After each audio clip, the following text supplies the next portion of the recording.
Good morning, my name is Alun R, and this morning I'm facilitating a session of Eotenweard. That's my PbtA hack. Well, people are telling me that it's gone so far now. It is inspired by Monster of the Week rather than being a hack of it.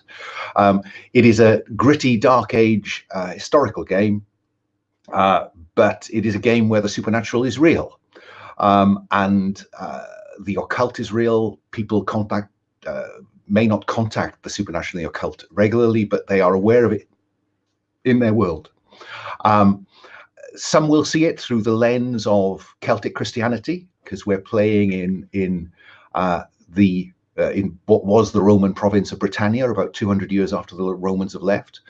This is about 200 years before the age of Vikings, I guess. So it's in that interesting intermediary time when there are still Celtic kingdoms, which are largely Christian. There are developing Anglo-Saxon kingdoms, which are pagan. There is some penetration of Christianity into that culture, and it is a time when, because of the removal of Rome and many perhaps of the wards that they put in place, the supernatural is alive, dangerous, and roaming the land. The aim of this game is around a group of monster hunters, these guardians against the monsters. That's my hack translation of Eotenweard, who are in Verbea, the royal villa of King Celtic of Elmet. And they have gone there because they have heard that there is a bounty on a monster to be taken. We'll come to the detail of that shortly. In terms of the tone, this is a dark and dangerous time when human life is cheap. Slavery is a fact of life for many people. It is a tough time, and so the tone can get quite dark, can get quite sinister. But in terms of the content, we will be operating some safety tools just to make sure everyone's comfortable with where we go with the content. There is a Cats, Lines and Veils tab in the Character Keeper, which I know the players can see, because they very helpfully, and I want to thank them publicly for this, they've done most of the character creation before the start of this one shot, because this one shot is being run as part of GAUNTLET CON 2019. If you don't know about Gauntlet, you really should search online for it at Gauntlet-RPG. It's a fabulous online community of tabletop role players playing, 100 or more games a week with people from around the world. And in fact, we are covering just about the polar opposite of time zones today.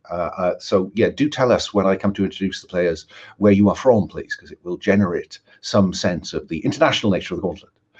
So the safety tools we'll be playing with are principally lines and veils. Lines are those things which will not appear in the fiction, and my starting lines will be sexual violence, violence against children, and gratuitous violence against animals. I can't guarantee there will be no violence against animals, because where does animal end and monster start? So those are my starting lines. They are the things that we will not refer to them we will not see them on screen, so to speak. Though it is possible, I suppose, given the setting, that there may be the implicit threat of them, or conceivably the consequences of them. We may touch on. The other thing we're playing with is veils. Veils are things that could happen in the fiction, but if they do occur, we will draw the veil across. We will fade to black.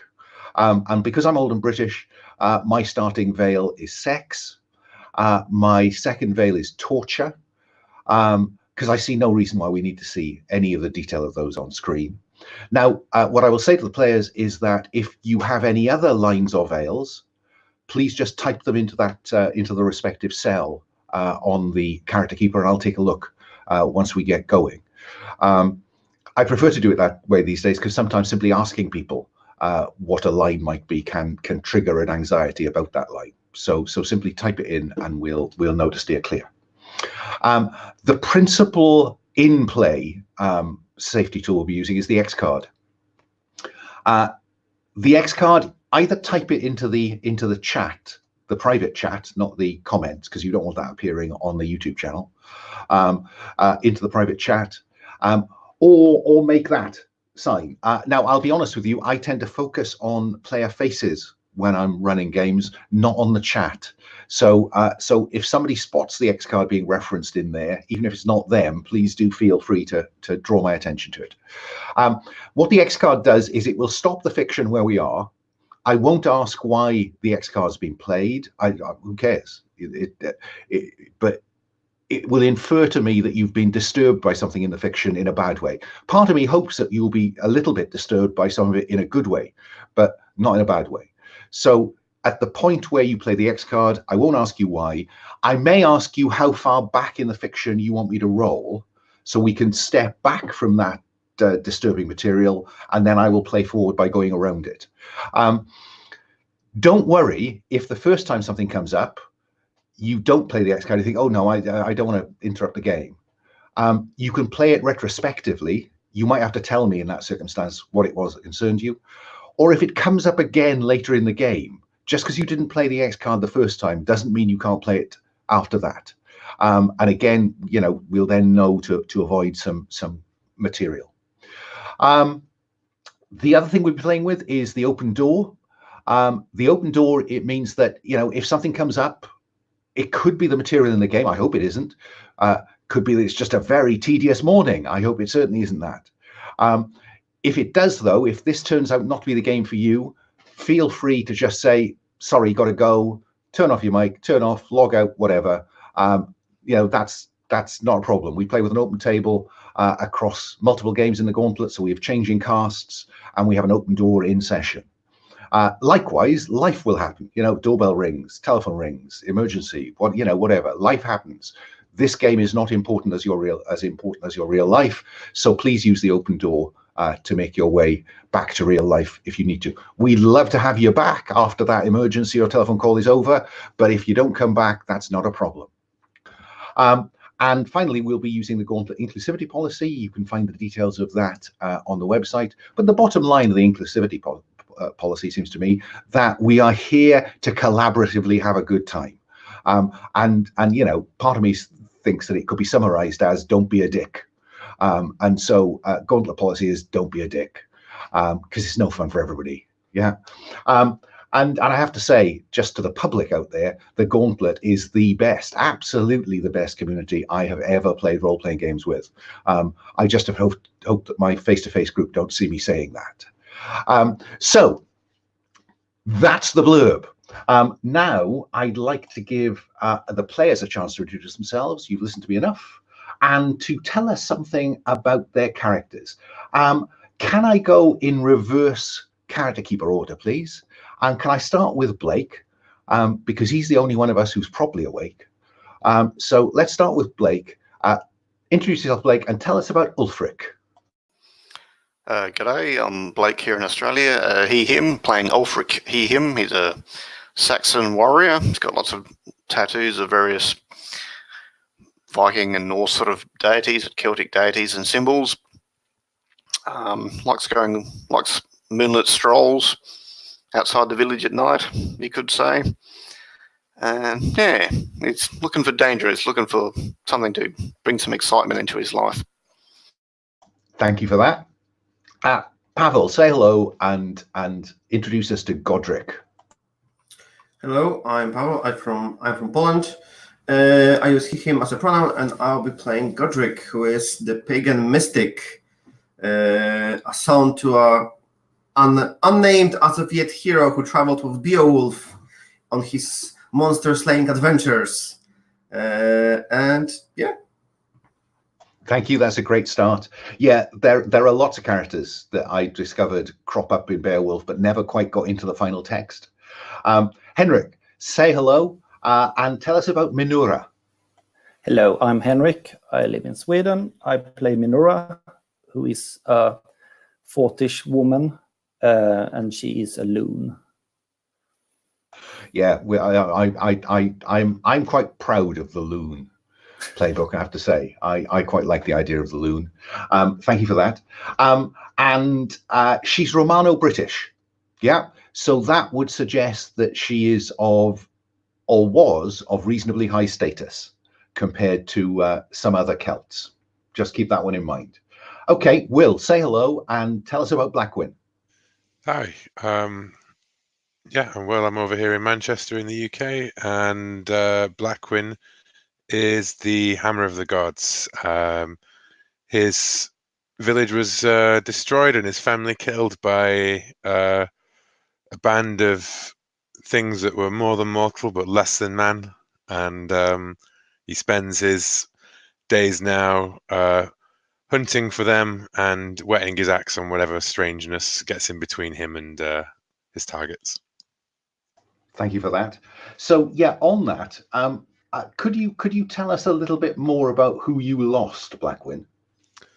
So Blackwyn is particularly particularly upset about the loss of his daughter Eotenweard.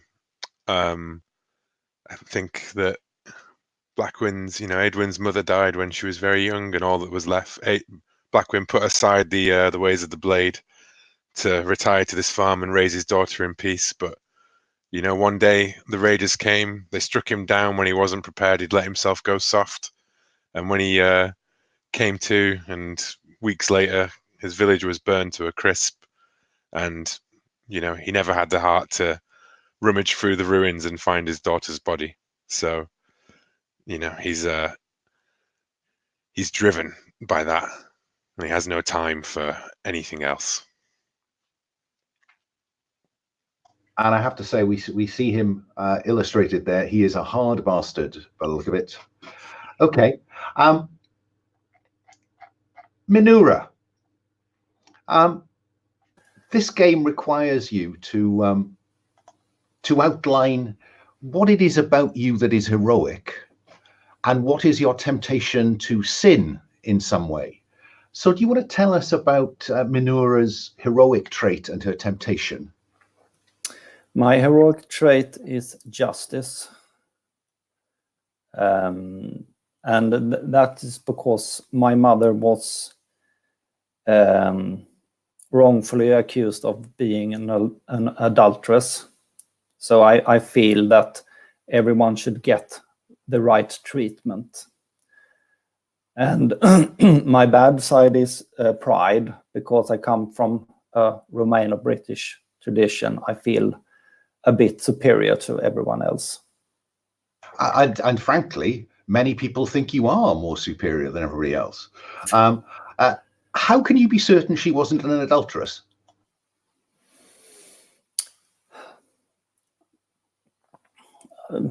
I just had a very strong bond with her. And she wouldn't have lied to you, would she? No, she wouldn't. Okay. And Godric. Now, the mystic is a complicated individual. Tell us about what heroic trait Godric tries to live up to, and what are the challenges he faces in achieving that aim? Challenges are plentiful. Godric is a very pious man. His father, whose name is now Wulfric, before he left on his adventures, told him that he has foreseen his future, that Godric needs to live by the gods and serve them, and he's a very pious toward his gods. And I think I've picked Anglo-Saxon gods, so the likes of Woden and Hunir and Tyr and Frigg, who are basically very similar to Norse gods, but they are not in this game, or not exactly the same. He's a pious man, but turns out the gods are not very nice people, I would say, and have a lot of weird demands. So he's sometimes vengeful, sometimes greedy, and sometimes deceitful, depending what the gods wants him to be to pay for his powers. So one would say for every good deed he has done something not so heroic, and because of that he can't find a place to rest, because one day he's named a hero and the other day he had to stab someone or murder someone because that someone has offended the gods and the gods demanded revenge. So life is complicated as a pagan mystic. Thank you, Godric. Ulfric, tell us something about the heroism you seek to embody and the temptation that you sometimes find yourself drawn to. It's the heroism's trust, because there's all different people working for different factions, some of them actively, some of them just informants. And after his family was killed, he sort of doesn't have anyone. So when he forms a bond with someone, it's important to him that, you know, he knows they've got his back. And he's seen, you know, people get screwed over because, you know, greedy people want more power. So it's important to him to know who's on whose side. And recklessness, well, when the thrill of battles, it's sort of in your ears and your blood starts pumping, and it's exciting. It's fun to jump in there and see what's happening and make a difference. Show them who you are. Show that the Saxons are a force to be reckoned with. They're not just a joke. That's fine. I like that. Now, all of you on your playbooks have some debts of honor questions. If this was a longer series, I'd run through a debt of honor or a bit of history between all of you. But for the sake of this one shot, I'm going to focus on one particular debt for each of you. So if you want to open the PDF of your particular playbook, you'll find on the left-hand side of the second page a column under debts of honor, which includes some details. And the way I'd like to come at this is, again, I'm going to start with Ulfric, and ask Ulfric to select the question that's on there, which is usually phrased as player X, blah blah blah blah blah. Which one would you like to have in play, Ulfric? And we'll offer that to the table and see if anyone picks it up. Well, there's such and such is somehow related to you, and I'm Saxon, so I guess it's not going to be Manura. It's going to be one of the other two. And is that your preferred one to have in play? Yeah. Yeah. Okay. So, does anyone want to? They may turn you down, but do any Saxons want to be related to Ulfric? Sure. Okay, so Blackwin. So in terms of the character keeper, Ulfric, if you fill in Blackwin as the character, ask them how they are related and give them a debt of honor. So, okay. So you're like a cousin, or? Well, I was wondering if maybe you're my wife's brother. Okay, so your brother-in-law. Yeah, you're my brother-in-law. Okay, so if Ulfric can update the relationship with Blackwin in the debt of honor column, and give them a debt of honor. So Blackwin, you get +1 on Ulfric. Ulfric, you get -1 on Blackwin. He has a debt of honor that he can cash in on you. Yeah? Okay. Yep. Let's move along. Godric. Just a sec. Didn't Blackwin say that lady was killed? His wife was killed or something? Yeah, so she died. Okay, so my sister's been killed in this. Okay, yeah. Cool. No, I think your sister died of like natural causes, like okay, so that's before this attack. But you know, your niece, my daughter, was killed. Who knows if she was killed outside of the game, right? Like, yeah.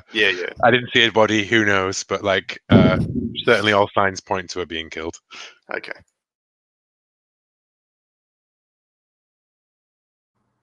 I find that that the most interesting a piece of history is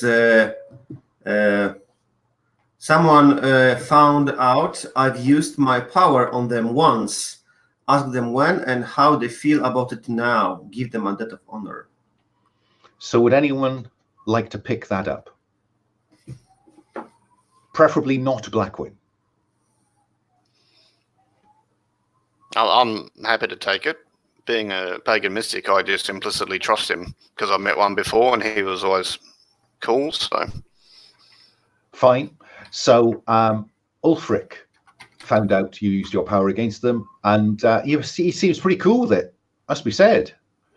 You know, he's very... I thought you were giving me guidance or wisdom or something, so I just presume you're helping me.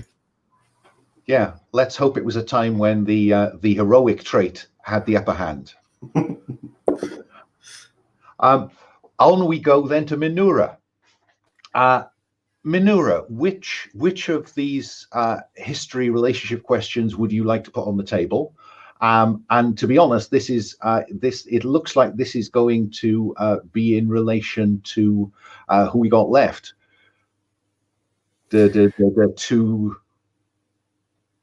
Yeah. So hang on. Yeah, I'm just trying to work out what I've got on the table. I think Godric gives a debt of honor to Ulfric. So Ulfric, you have +1. Yeah. Okay. I'm on it now. So Minura, it looks like the only person. Oh no, go take a pick. Go on. Who put it on the table? See who picks it up. I can't. Yeah. X. Yeah. X is suspicious, but you think they are worth watching out for. Who wants to be suspicious?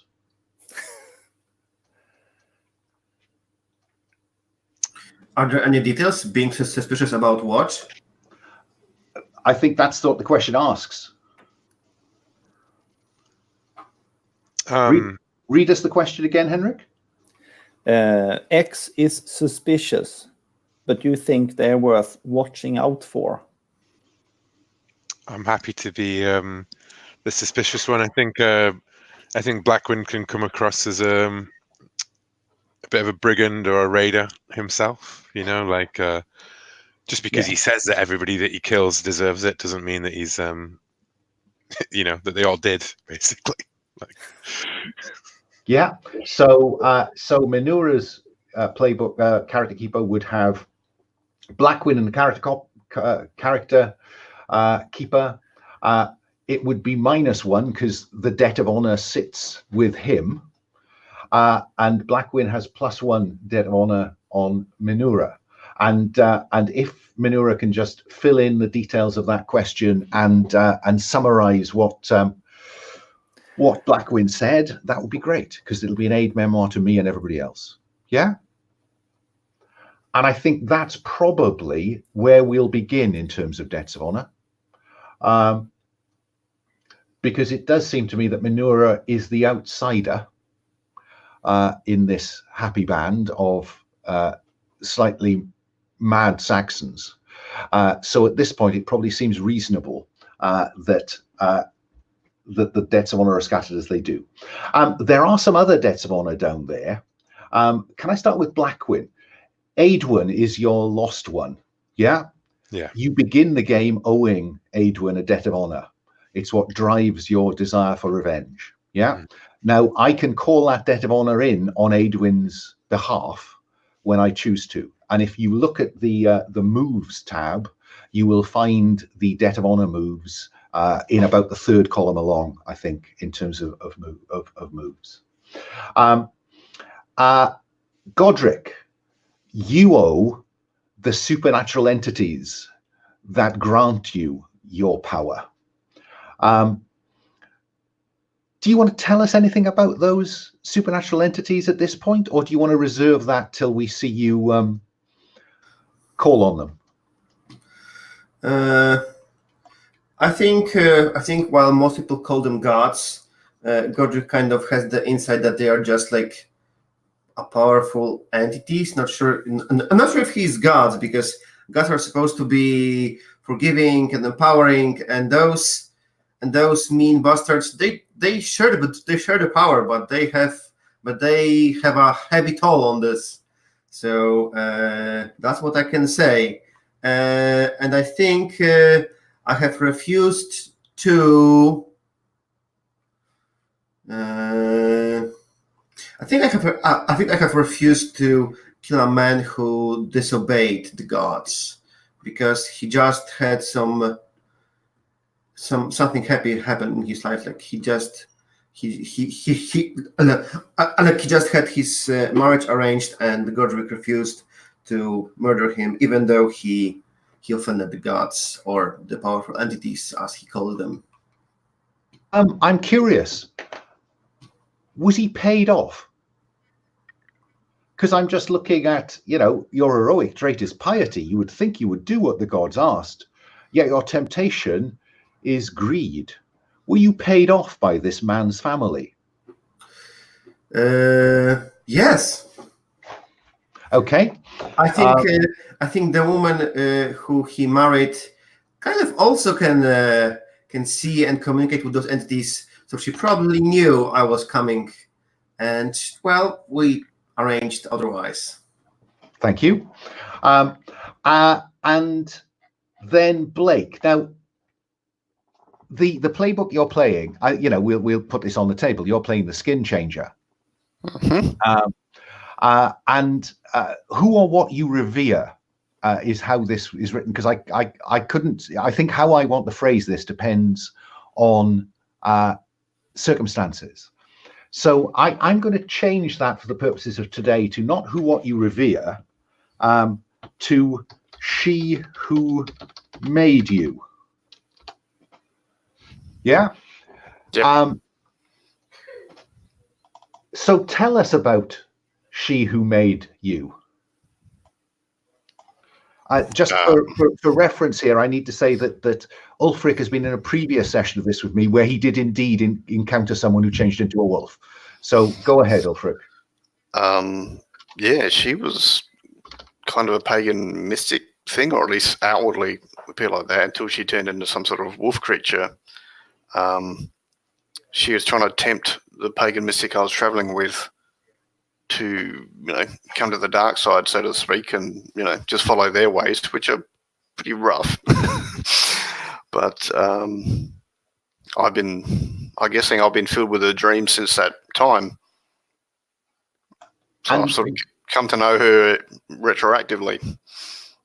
Fine. Because though she was dispersed, I think her last whisper into your head was, "I will return." So with that in mind, just give us a quick pen picture of her in the debt of honor column, please, Ulfric, and that will be an aid memoir for me as well, just so I don't forget. So fine. We will begin play with you arriving at PbtA. Just to give a sense of where we're at. Over here, you will see this is getting on to the north of England. Eberacum, which will one day be York, is here. The Great Humber Estuary runs in from the German Sea, which is today the North Sea.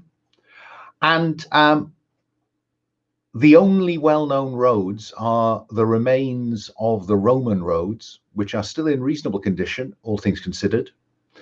And Elmet, the Kingdom of Elmet, where PbtA is the royal villa and seat of King Certeric, is up here in the northwest of this region. In fact, there it is, on a branch of a river. And this is PbtA. You approach it because you have heard that there is a bounty to be had for the putting down of a notorious witch. Nobody knows her name, but the king has sent riders hither and yon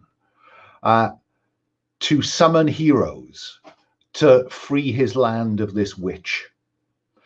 To give you some idea of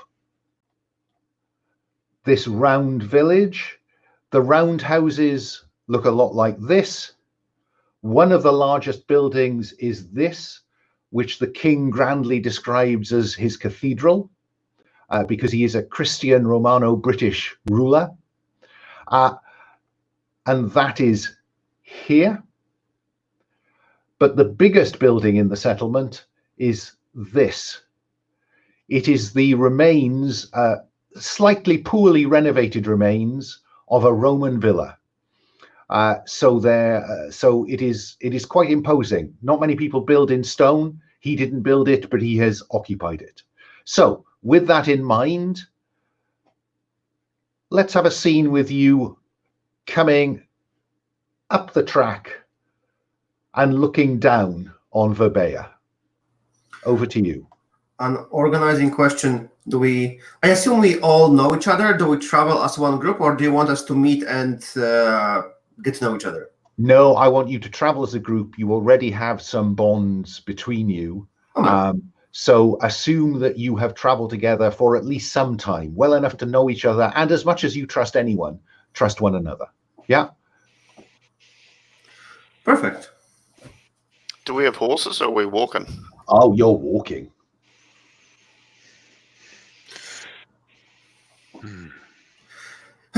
Finally, Ali arriving.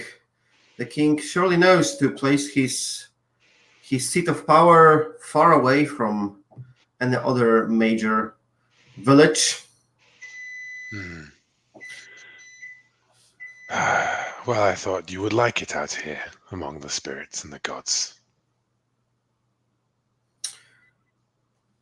I just don't like too much walking. Anyway, I feel like if you can give me a couple of moments. Speaking of spirits, I feel them calling, and if you can wait for me a moment. And saying that, because I have a start of session move, Godric would step into the forest so that no trespassers can see him.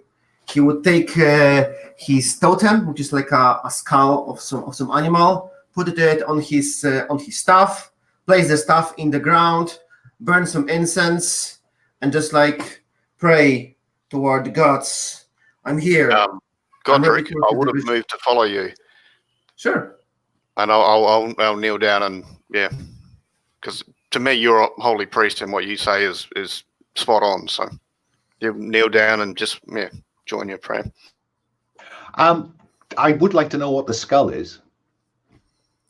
It has to be. It cannot be large enough. I think it's like a wolf skull. Oh, how appropriate, Ulfric. Fine. So the wolf skull is on the staff. You're burning these herbs, and it's how do they smell?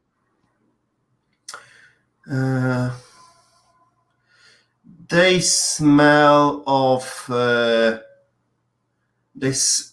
It's a quite unusual smell for being inland, because they smell of seawater. Because I imagine that some of them are made from how do you call the plants that grow in the water? Seaweed.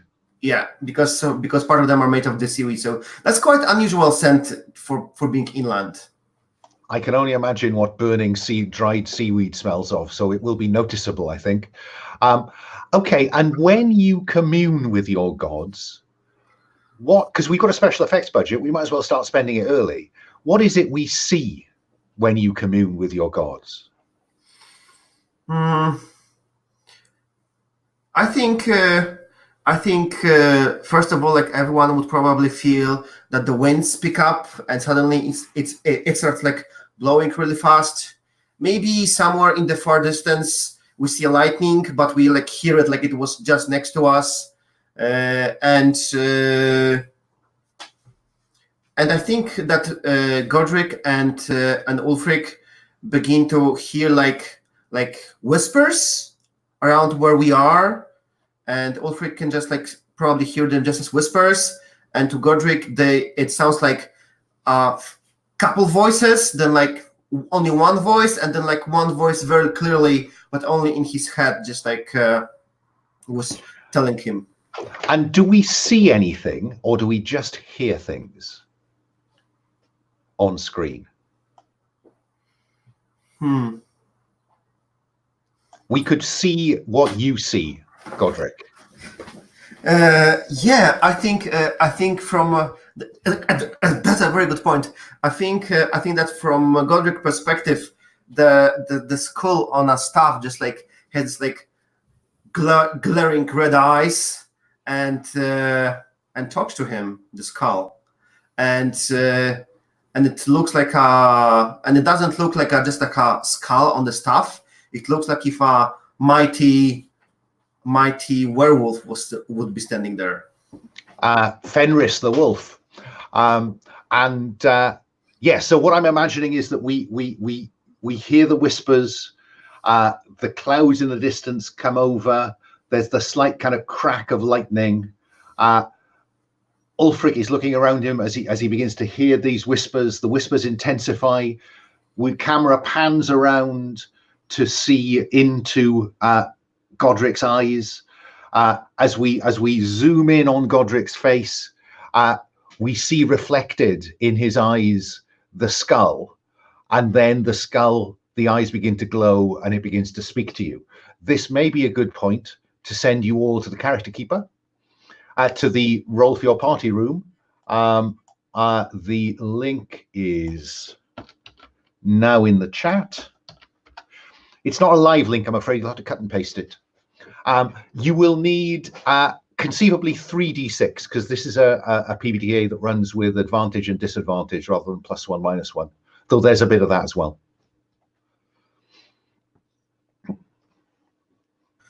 So I'm going to roll 3, but we will count only first 2. I will maybe pick like magenta, because why not? They put my card, go on the break. Submit. Counting first 2, it's an 8.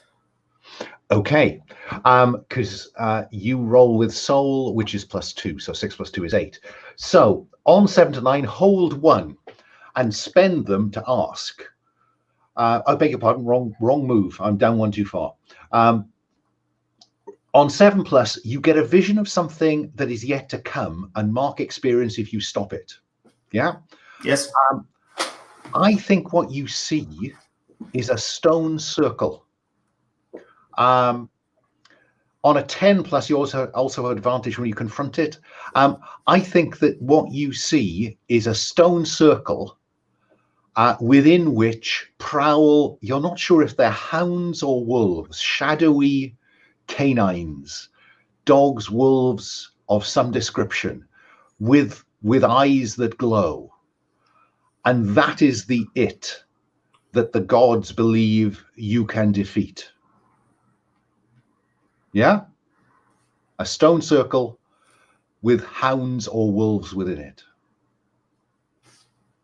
If you make a note of that, because I'll forget. Okay? I'll put some dice on the chat thing for you there, Henrik. Oh, sorry, Henrik. I should have explained. Yeah.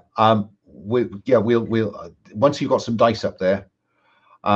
So yeah, if you check out, you've got a 1, a 1, and a 4 at the minute. If you click on the 1, you'll find that it will highlight in red. And then click on the other one, highlight in red. Yeah. And once you've selected the dice you want to roll that way, you'll see there's a green button near the top of the screen that says re-roll selected. So just give that a go.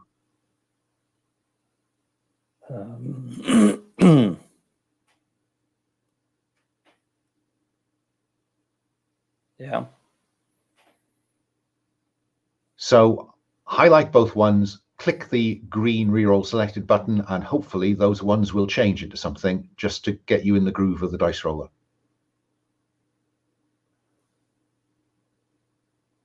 But coming back to the vision, I want to ask for Sorry, some. can I just hold off Godric for a minute? I just want to make sure Hedrick, because it's his first Gauntlet game. I want to make sure he's got the technology nailed. So I'm not really sure, but okay. We'll figure it out. Well, no, let's. Oh, where'd they go? So there are multiple sets of Minora's dice. There's 6 of them on the page at the moment. Okay, right. So what I'm going to do? Are you clicking submit by any chance, Henrik, rather than reroll selected? Well, look. So I'm gonna just reset us to 3. So you can see your 3 dice, 1, 2, 3 in blue. Yeah. Yeah. Now, if you hover over the blue one and then click once, it will get a red surround. Yeah. Yeah. Now, with that highlighted, hover over the number 2 and click that to get the red surround. Yeah. Yeah. So you've highlighted both the dice you want to roll. And then if you go to the green reroll selected button nearer the top of the screen, aha, yeah. And I got it. And on occasion, I'll ask you to roll 3 dice, in which case you just highlight the 3 and click. Yeah. The other thing to note about Roll for Your Party is if somebody else is doing something with their dice, you can't. So it requires a bit of dice discipline, but you'll get the hang of it. Is that okay? Yeah. Brilliant. Sorry, Godric. I cut you off. Go ahead. I wanted to ask for a little bit more clarification, because the move directly asked me to stop it, and it's hard to stop a stone circle with some wolves. I need to know what to stop. Does it say? I think the implication is that the active part of that vision is the wolves or the hounds. I'm not being particularly clear about that, because it's a vision after all. So sometime you are going to be confronted with those beasts in a stone circle, and if you confront them and defeat them, I think that the gods will be pleased with you. Perfect. Yeah. The gods wants me to fight some wolves in the stone circle. Amazing. They act in mysterious ways, in my experience. So with that in mind, then, Minura, who are you most attached to among your traveling companions? Because they're a pretty rough bunch.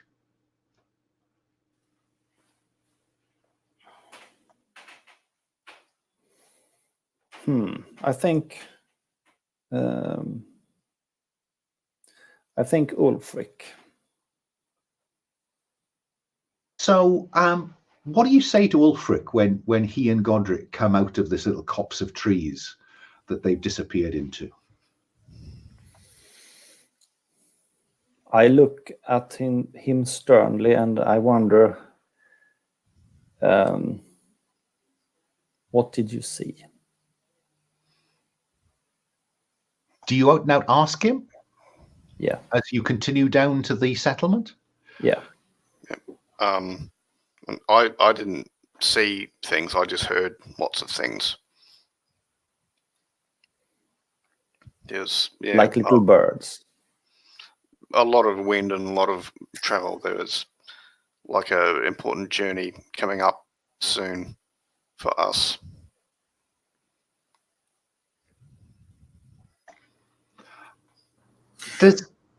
What do you feel about that, Minura? Do you think he's being honest with you?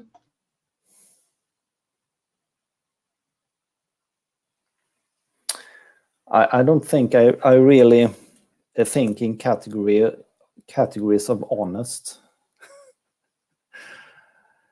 I just take in what's happening as it is, as I perceive it. I don't question things like that. That's fine. Do you ever talk about why? Are you on the road in a slightly less than balanced state because of what happened to your mother? Yeah. And do you talk to Ulfric about that? I have talked to him about the importance of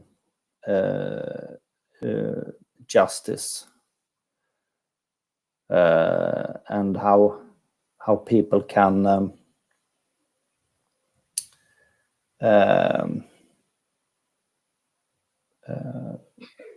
come into predicaments if justice is not done right. How does that chime with Ulfric? Well, Ulfric said that, that's why I hunt monsters. A lot of people can't handle some of the things that are out there that I've seen and I've hunted in the past, and we can do it. We can,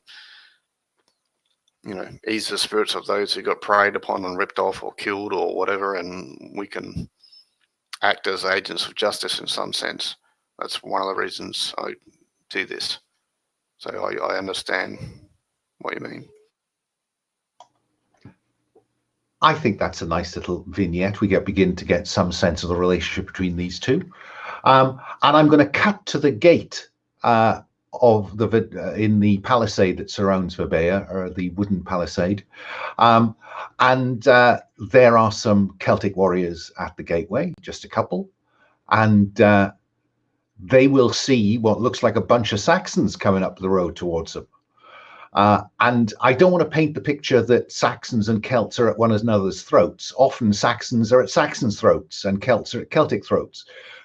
But the sight of 3 Saxons coming towards them, particularly these 3 Saxons, probably gives them pause. And so one of them will shout, "Halt! Why do you come here?" "For your king's bounty." Oh, I think that might get you through. But I'm curious, Blackwind, what impression are you trying to create? I think Blackwind's usual impression of a dangerous man with very little patience for any of this. Well, I think it would be quite nice to see how impressed they are with that. So you're trying to convince them to be almost submissive to him, aren't you? Yeah, I think his default stage is a slight air of intimidation, for sure.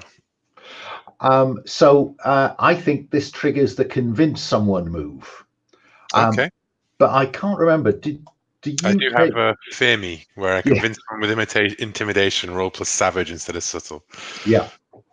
So 2 dice plus savage. Okay. That is 9.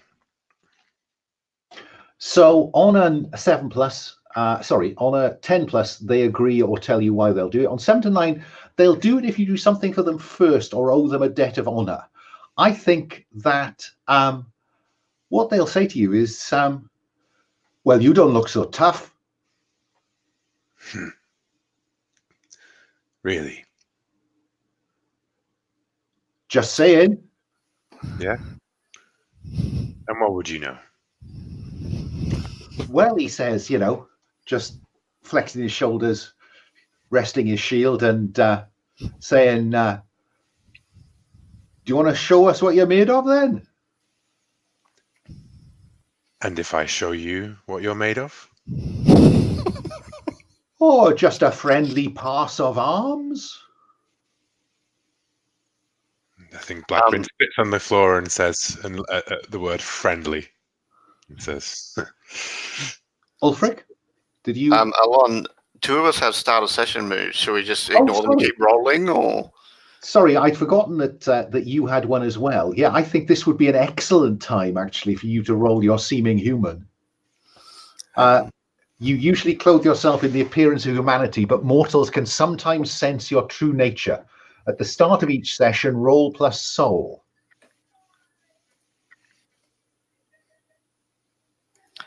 8. On 7 to 9, mortals you come into contact with are inexplicably suspicious of you, and you make social rolls with disadvantage. Yeah. So I think that the other fella, the other warrior, is looking at you. Because I'm sneering at him. Yeah, there's a curl of your lip that looks positively bestial. I'm struggling to maintain the rage at the minute, and it's just... So, Blackwind, you know Ulfric well enough to know the signs. So what are you going to do, Blackwin? I think Blackwin's going to shrug off his own shield and pull out his axe, which is notched and stained and long, and he's going to look at this lad on the fence and say, "In my experience, there's little friendly about a exchange of arms, unless if you want to draw blades, boy, then we may draw blood." Oh, I think he's prepared to have a crack at you, just Bring it to on. test your mettle. I look at the other guard and I say, you seem to know your way around a blade. You know mistakes happen. I can't promise this boy comes at me with his that he won't be lying in the dirt sadly afterwards. I think that he's junior partner in this duo. His elder brother has actually challenged you to a friendly pass of arms. So what are you going to do, Blackwin? Go for it? I think he's going to shrug and say, like, they're your guts, boy. Now, there are two ways you can come at this. You could fight him, or you could just face danger to try to humble him.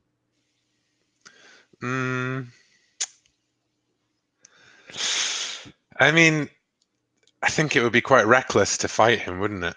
I'm just testing the water here. The gods are simply interested in what you do with this this slight turn of fate. Yes, but I think that the friendly bout of arms would be slightly too cautious a thing for Blackwin. I think he's going to recklessly fight, because none of this is a game to Blackwin. So absolutely, this serious business. And just to demonstrate mechanically, if you had used fate, I would count this reckless confrontation with a King's Guardsman on first contact with a settlement as being reckless. So roll to fight, please, Blackwin. that is an 8. So there's an exchange. Yeah. Now you're using your axe, which is 1 harm, I think, isn't it? I actually, in between sessions, I thought I'd trade it out, the throwing axe for the actual axe. Oh, fine. Yeah. Okay. So 2 harm. He's using a spear. So there's 2 harm coming your way. You shrugged off your shield, didn't you? Oh no, I meant as in like off my. Oh, I see. Sorry. Off my arm. Yeah. Fine. So each of your shields will absorb 1 of those. So there's 1 harm coming through. Do you have any armor? I do. I have the pelts of the slain foes, which I think in Blackwin's case is a piecemeal of armor of the men and men-like monsters that he's killed, rather than like a pelt per se. So describe how you avoid the harm that is coming your way then with shield and armor. I think that the boy lunges forward and his spear catches on my axe and skitters off it and upward and into my shoulder and catches on the chainmail links there. And Blackwin like smiles and snaps down his arm, pulling the boy forward, and then cracks him with the hilt of the axe in the face as he comes forward. And so you do 1 point of harm on him.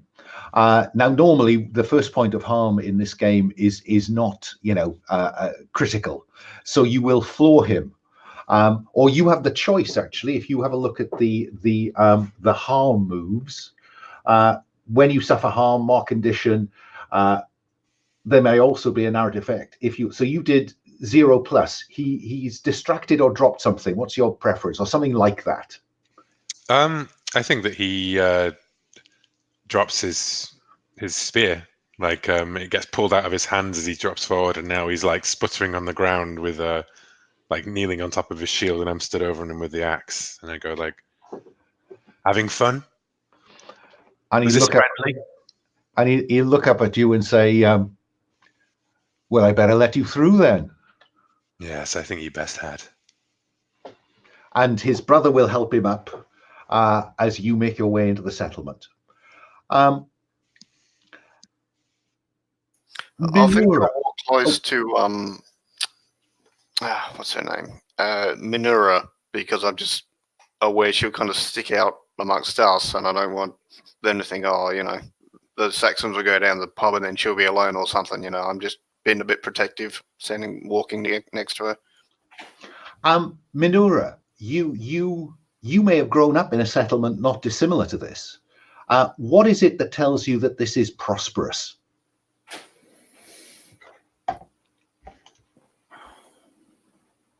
There are much hunted animals hanging, and there are a lot of people about, and they seem calm and content. Yeah, no, that's great. That's great. So food is not a problem. Clearly, this is a stable and wealthy community. Godric, what tells you that the old gods or the pagan gods are not welcome here?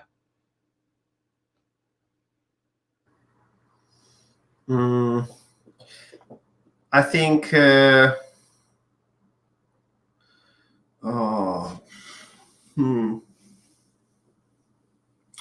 I think we just don't see any kind of markings on the door. I would imagine that for Saxon gods to be present, like on every door, there should be like hanging some kind of like a totem that symbolizes that the gods are protecting this home, and we just don't see it on any of the doors in this village, which means that they don't honor my gods. They should be honored. They probably pray to someone else. Yeah, and I think it's fairly obvious that what you do see as symbols are lots of wooden crosses hanging from people's necks. Clearly, solidly Christian is the impression you get of this settlement.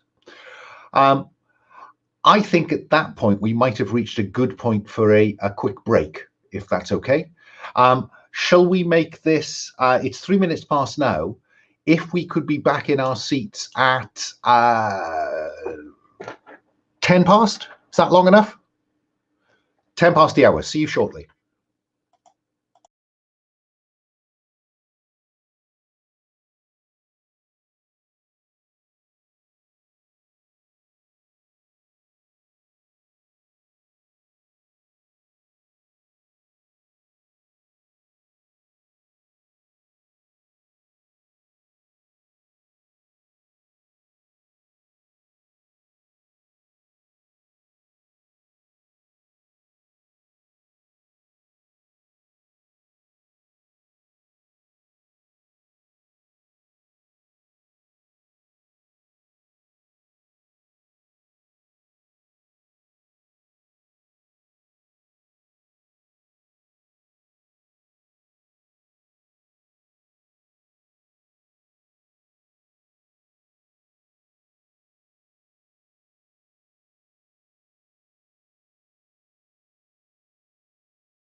So I hope this is something at least close to what you might have been expecting, Henrik.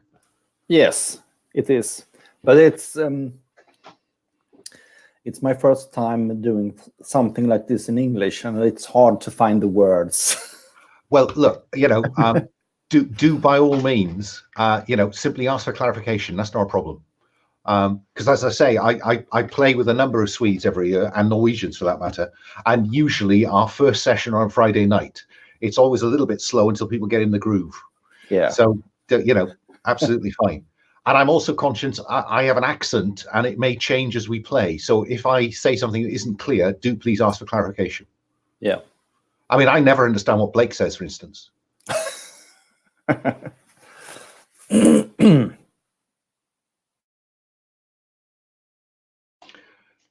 Oh, so Blake, if this is 6 or 7 o'clock your time, is this your last game of the day? Yes, it is. So what have you played? Have you played something else already? Yep, I did 2 lots of Dungeon World. It's a demanding morning and afternoon. Yeah, but it's not a hard game, so. Right, I played a noble that didn't get out of bed unless he gets 100 gold. Just treated everyone else like servants, and he's a scumbag. I feel I should try Dungeon World. I played it once as part of the March Game Facilitator Camp series, but I can't. I think I played too much D&D in the late 70s, early 80s to kind of to be able to put that aside. I'm scarred by that. Well, it's kind of intended to emulate that to some extent, but there's so many similarities between what you're doing between that and Monster of the Week. It's not a stretch. I must give it a go. I wanted to go and play original D&D, and I did. And I resigned after 3 sessions because it was so extremely, utterly boring after playing Dungeon World. We had this epic boss fight, which all happened on the combat mat. We were just standing and rolling attack. And I'm just like, where's the boss fight? Where's the boss? What is he doing? What's happening? You roll on your D20 and you hit him. And that's it. Yeah, I know exactly what you mean. I thought I could take a risk and played some. I played 13th Age, which is kind of D&D with knobs on, at a convention here last year, and it was a pretty dull evening, I have to say. Anyway, back to cases. So I'm going to cut to the King's Hall, and as we've heard from Minura, this is a wealthy settlement. What do you see, Blackwin, that tells you that there is money to be made here? I think that there are merchants, and there's trade going on, and some of the sort of the minor nobility of the town, like the sort of the upper classes of however that works in this kind of settlement, because I do not know my historical things, are wearing like talks and jewelry, something which is absent from the poor villages where I usually ply my trade. Absolutely, and I think that what you will see is a group of perhaps 10 or 20 courtiers, not too strong a word, I think, in the King's Hall, and I think you've got a picture of King Certeric Dramenius of Elmet in your Places and Faces tab. He is a well-built, red-headed, red-bearded man, and he sat on a big chair looking at you as you walk up the hall towards him. Ulfric, what makes you most uncomfortable about this?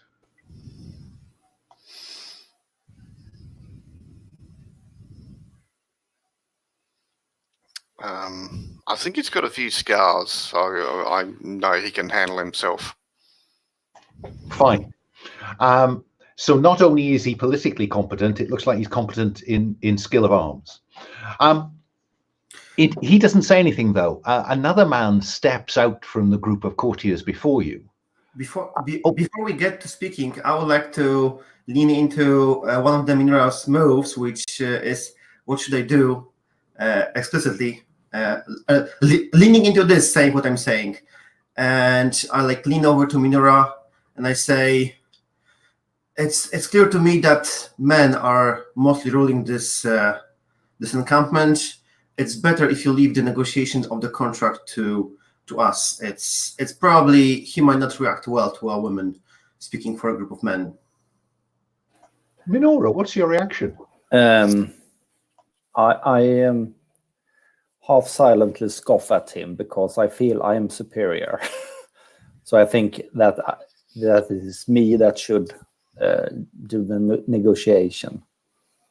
So in the pause following this richly dressed man, who you will also find on the Faces and Places, it is in fact Bishop Senus, or Kenus, I suppose, in Old Celtic. He says, "And what brings you here, Saxons?" There's a pause, Minora. What do you do when you step into that pause? I say, we are here for the bounty. And you speak for these men? We speak for each other. And yet you are not a Saxon? No. I come from a Roman family.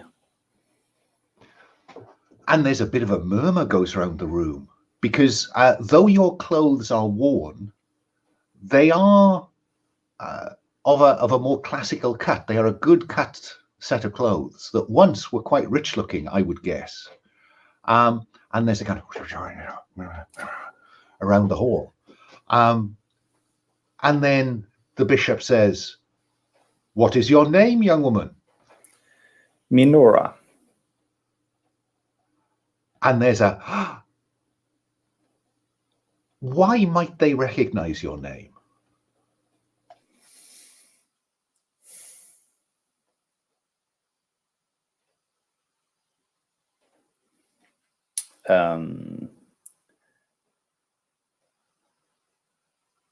I think it's because of my mother. It was a big scandal, and she was shunned from the community. So they know the story about it. And there's a kind of, it's her daughter. It's her daughter. She must have been adulterous with someone really important.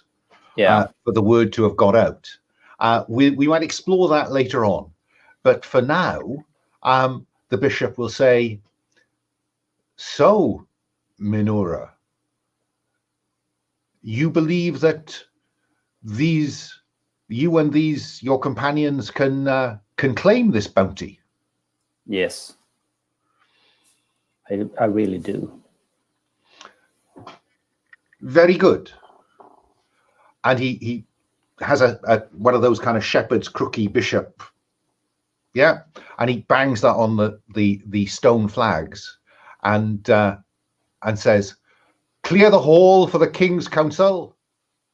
And all the less important people begin to filter out away from the hall. So you're left with a small group, the king and his council, which comprises largely the bishop, the leader of his war band, and perhaps 2 or 3 others. I'm just going to check in. Will, are you okay? Yeah, I am literally just making coffee in the kitchen. Oh, so sorry that I'm moving around. Okay. No, it's just I had someone in a game yesterday who had a really bad back and he was really struggling. So I just wanted to check it. Okay. And they will follow an explanation.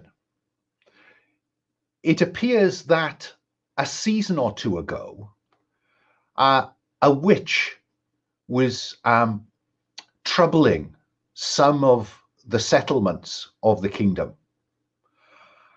And some monster hunters claim to have done away with her. But the rumor is that she's back.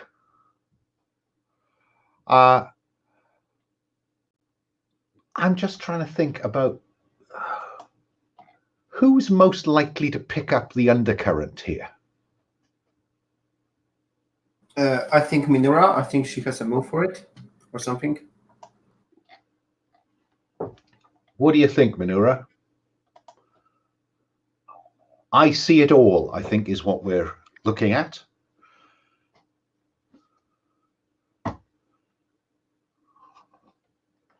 You're muted, Henrik.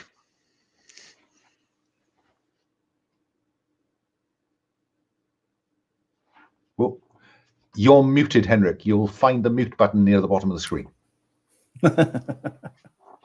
I do all the time. I cannot run a game on a gauntlet without being caught muted at least 3 times. Go for it. Yes, I think I'll try to use that move.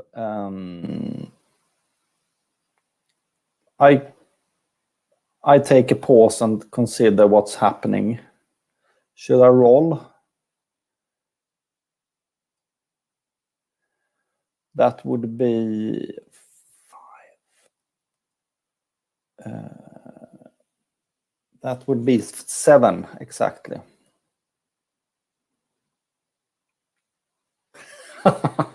Now you muted. I told you. On 7 to 9, hold 1, spend your holds now or later to ask the GM, is something or someone more connected to events than anyone admits? When will the next significant event take place? Where will the next significant event take place? What does somebody or something want from somebody or something? How do these things connect to other things that have been happening?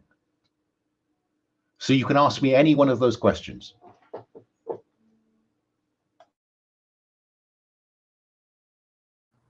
While Minora is like closely listening and considering what to do, Godric would ask, would it happen that the hunters 2 seasons ago have brought some proof of her demise?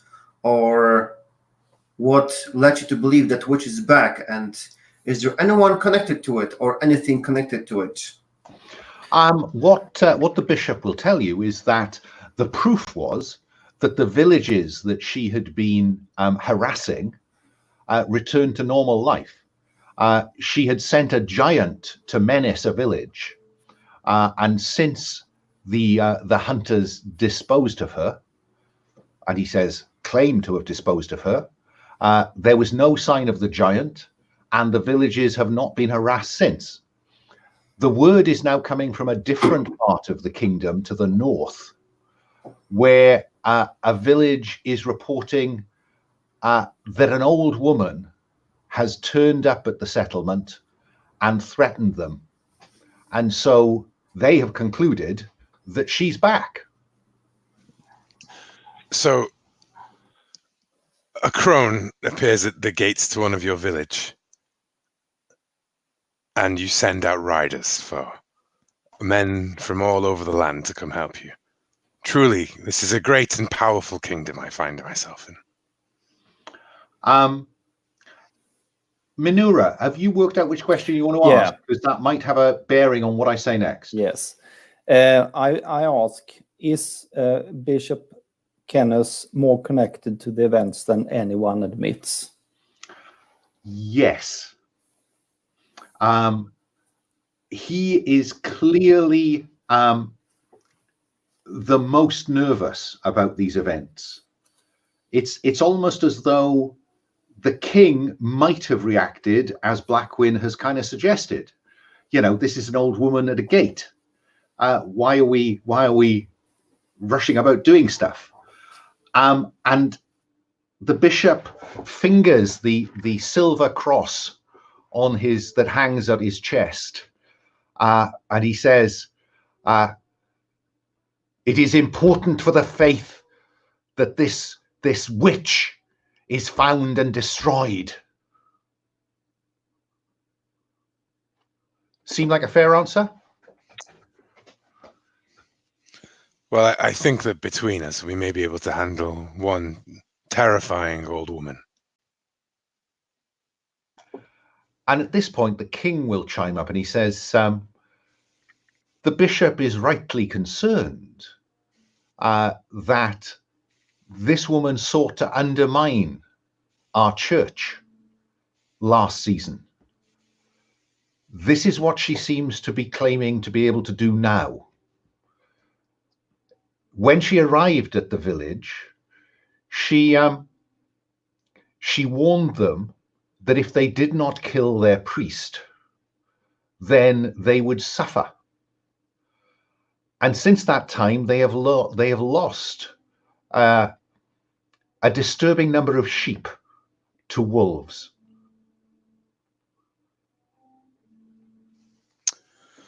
Well, I can't say it would be the first time I've heard of the life of a priest causing a village to suffer, but between us, we can kill wolves as well as women. And the bishop will interrupt and say, beware, pagan. Do not take the priesthood and the God they serve in vain in this holy place. And Blackburn will do a facetious little bow and step back. Why must we rely on these Saxons, my lord, says the bishop.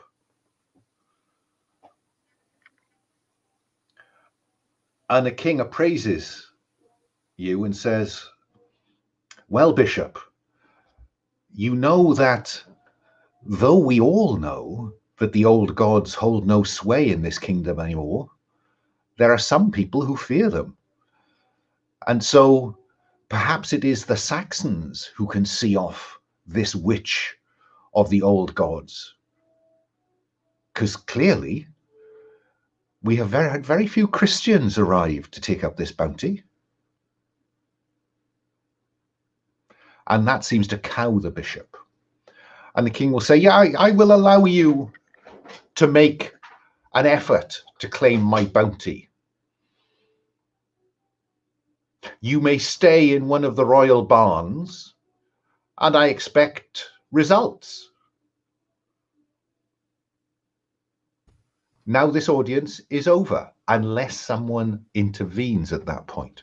I'll say we'll need some food, some supplies, some food supplies. He looks at the bishop and says, my lord bishop, I know that it irks you, but please make the arrangements. And the bishop quickly passes it on to one of the lesser members of the council, rather bad-temperedly. And yes, you will be fed from the Lord's table. In fact, I think probably you will end up sitting at the most distant table in the hall for that night's meal. What do you want to do with the rest of the day between now and that meal? Or do you want to do anything more in the settlement? Or can I cut to the road? Up to you. Should we ask around to see if anyone in this village has ever, in this settlement, had ever, was like the previous attacks, like, encountered the witch or the giant or the monster hunters who claimed to do it before? Just sort of like see what kind of like ear to the ground kind of stuff we can hear from the farrier and the blacksmith and the various people that we sort of check in as we ready ourselves for combat and the road. But we kind of, lots of trouble with this witch, I hear, and a giant. I thought they were all dead, kind of stuff, Yeah. Ulfric, chip in on your own discretion. But I think that probably what you will find is yes, there were stories of a giant, a huge creature apparently. I never saw it, of course, never been that far into the kingdom. But I saw the monster hunters when they came back. Oh, they were grand people. And you know what? The king sent his daughter off with them to be fostered with their lord. And most of them were Celts, and their lord is a Saxon. I don't know what's going on. So one of them was really handsome. He had red hair, and I just sort of combed my hair back. I think. Are you trying to trigger a move here, Ulfric? No, Or just drop a heavy hint? I'd say, yeah, I think this is, yeah, they're actually talking about what happened some months ago for me. We killed the giant. Well, he wasn't really a giant, he's just a big guy. And we killed him. Well, the others helped a bit, but it was mostly me. And yeah, he was working for this old crone that was sort of in these caves underneath this tree. But that was a while back, and she was definitely dead. We made sure she was dead. Well, there's more than one witch in the land. Yeah, I think that they're just getting their things confused. And they don't. The people here don't recognize you, Ulfric. Have you truly changed so much? It's been an interesting time recently. I think it probably looks like you've been sleeping rough rather more often. Well, on that note, I was going to go and look for a nice dress. Going to go and buy a nice dress for Minura, because I kind of feel sorry for her traveling with us scallywags. I think that this is the ideal place to go fashion shopping, in as much as there is wealth and talent and trade skills here. So, yeah, why don't you? How shall we mechanize that? I think that what I'm going to do is have you convince someone to give you as good a price as possible, Ulfric. This would count as a social roll, so you'll be rolling with disadvantage.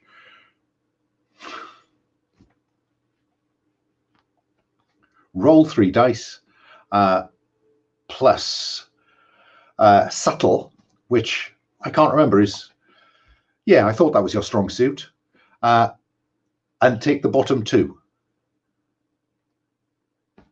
You're muted. 4.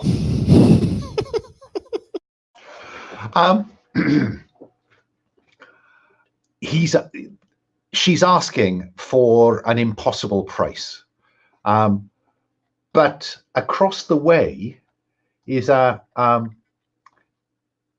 who says, if you're short of money, I'd take the axe. Yeah, okay. So untick axe. And Minura, you can update your character keeper to show that you are now well dressed. And yes, remember that when you fail a roll, when you roll 6 or less, you mark experience in this game. Okay. Well, Yeah. and I thought you might appreciate this. You don't have to look scruffy like the rest of us.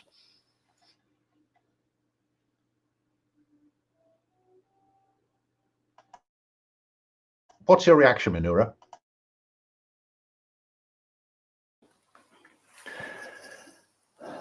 I'm very pleased by, and I think that he's very kind to do this for me. And I think that you have triggered earn a debt of honor, Ulfric. Whenever you do something at risk or cost that benefits another, you earn a debt of honor. So, Minura, you now give Ulfric a debt of honor that he'd cash in later. Yeah? Yeah. Okay. Anything else? What about Blackwin and Godric? The question is, would Minura share her suspicion about more than usual bishop involvement in this? Minura, do you share what, as you leave the hall, do you share what you, what conclusion you drew? Yeah. Certainly. Yeah. So maybe it's nice to cut to at least Godric and Minura speaking to Bishop a little bit more in private, either at the feast or before the feast, and like getting some more details about it. It might be nice. I think before the feast would be better. Mm-hmm. So I'm happy to have Godric and Minura turn up at the Great Hall a bit early. Mm-hmm. And the bishop will soon appear with a little group of priests rather following like a little flock of doves. What do we see happen when he comes into the hall with his little entourage? I imagine we just approach him. Godric approaches the bishop and says, Bishop, such a nice that you appeared early. Might we have a word before the feast begins? I think that very well. What do you want, Saxon? It is very hard not to notice that you seem to be involved in this matter much more, almost personally. We are just curious. Do you have some more information that we have not received before? Have you taken some steps and failed against the witch? That's an interesting question. I think that I need someone to convince him to spill, because it is clear that there is a flash of embarrassment across his face that you have spotted something. But I think somebody, either you or Minura, need to convince him to spill, because otherwise he's too embarrassed to speak of it to you, I think. So who's best placed? I imagine that since I've spoken, I will roll, and then Minura can roll to help if needed. Yeah, that works for me. Let's hope. So you're rolling plus subtle. Yeah, it's an 8. Help wouldn't do it, so. Okay, so on 7+, tell him why. Give him a really good reason why he should unburden himself to a Saxon, and a Saxon like you.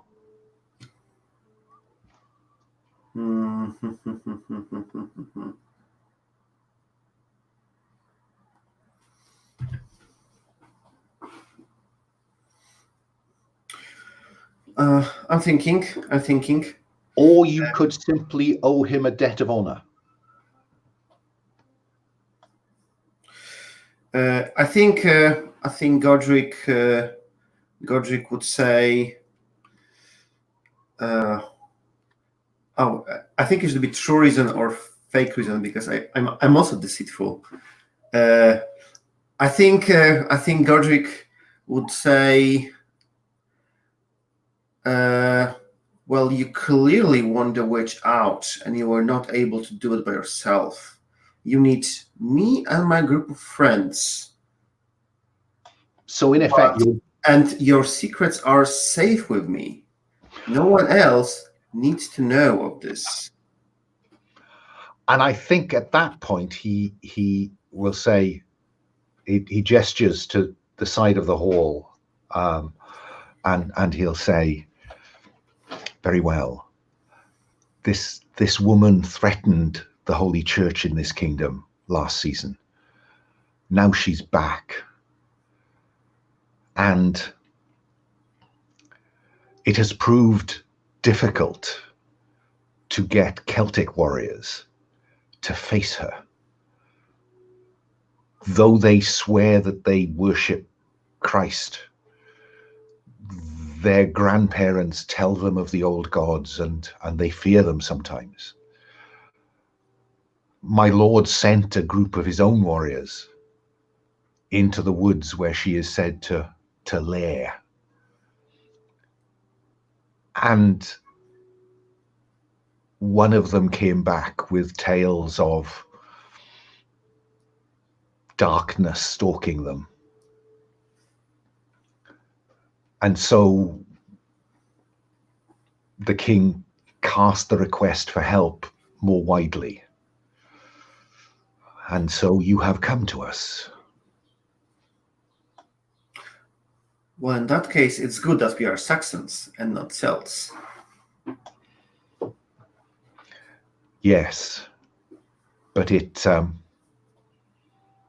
is difficult as their bishop to be seen to be he's struggling with the word, and he says, relatively helpless in the face of this challenge.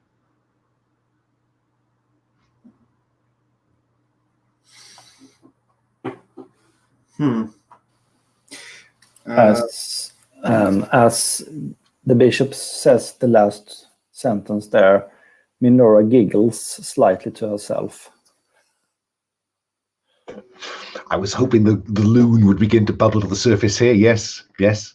Are you actively wanting to trigger capering fool, or No, is this just no. a fight? Okay. Anything else, Godric, or is that scene? That seems good.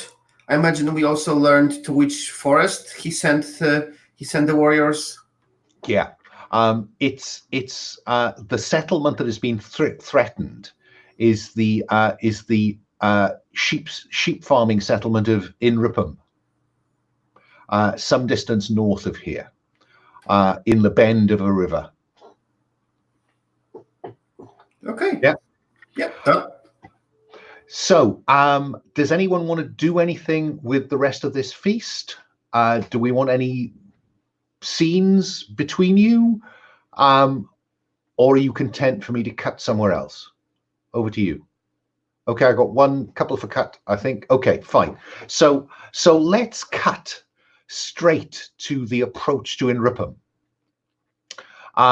It's a small settlement. You approach it through a variety of sheepfolds and sheep meadows.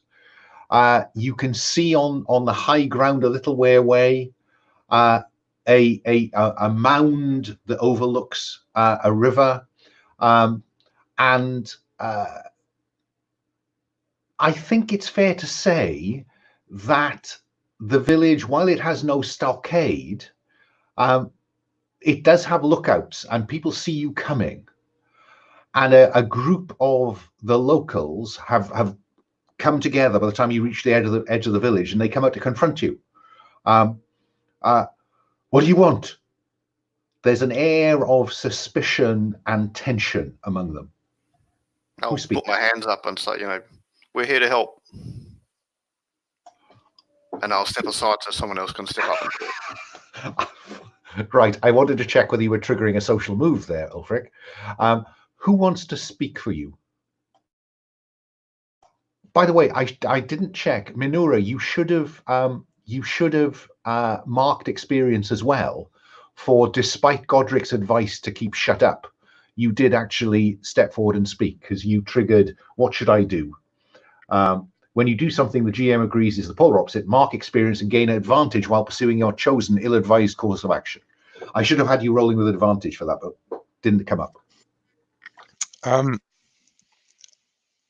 So I was just wondering, with Minora being a loon and not quite all there, but she is still of the classiest person among the group, and in a metagaming term, is also the person with the most subtle skills, I think. So I was wondering, given that we're all very dressed, yes, and given that we're all very very violent or mystical people, maybe Minora is kind of like our face character. Would that make sense? Like the one who sort of lends an air of respectability, even if it's a cracked veneer of it, sort of thing.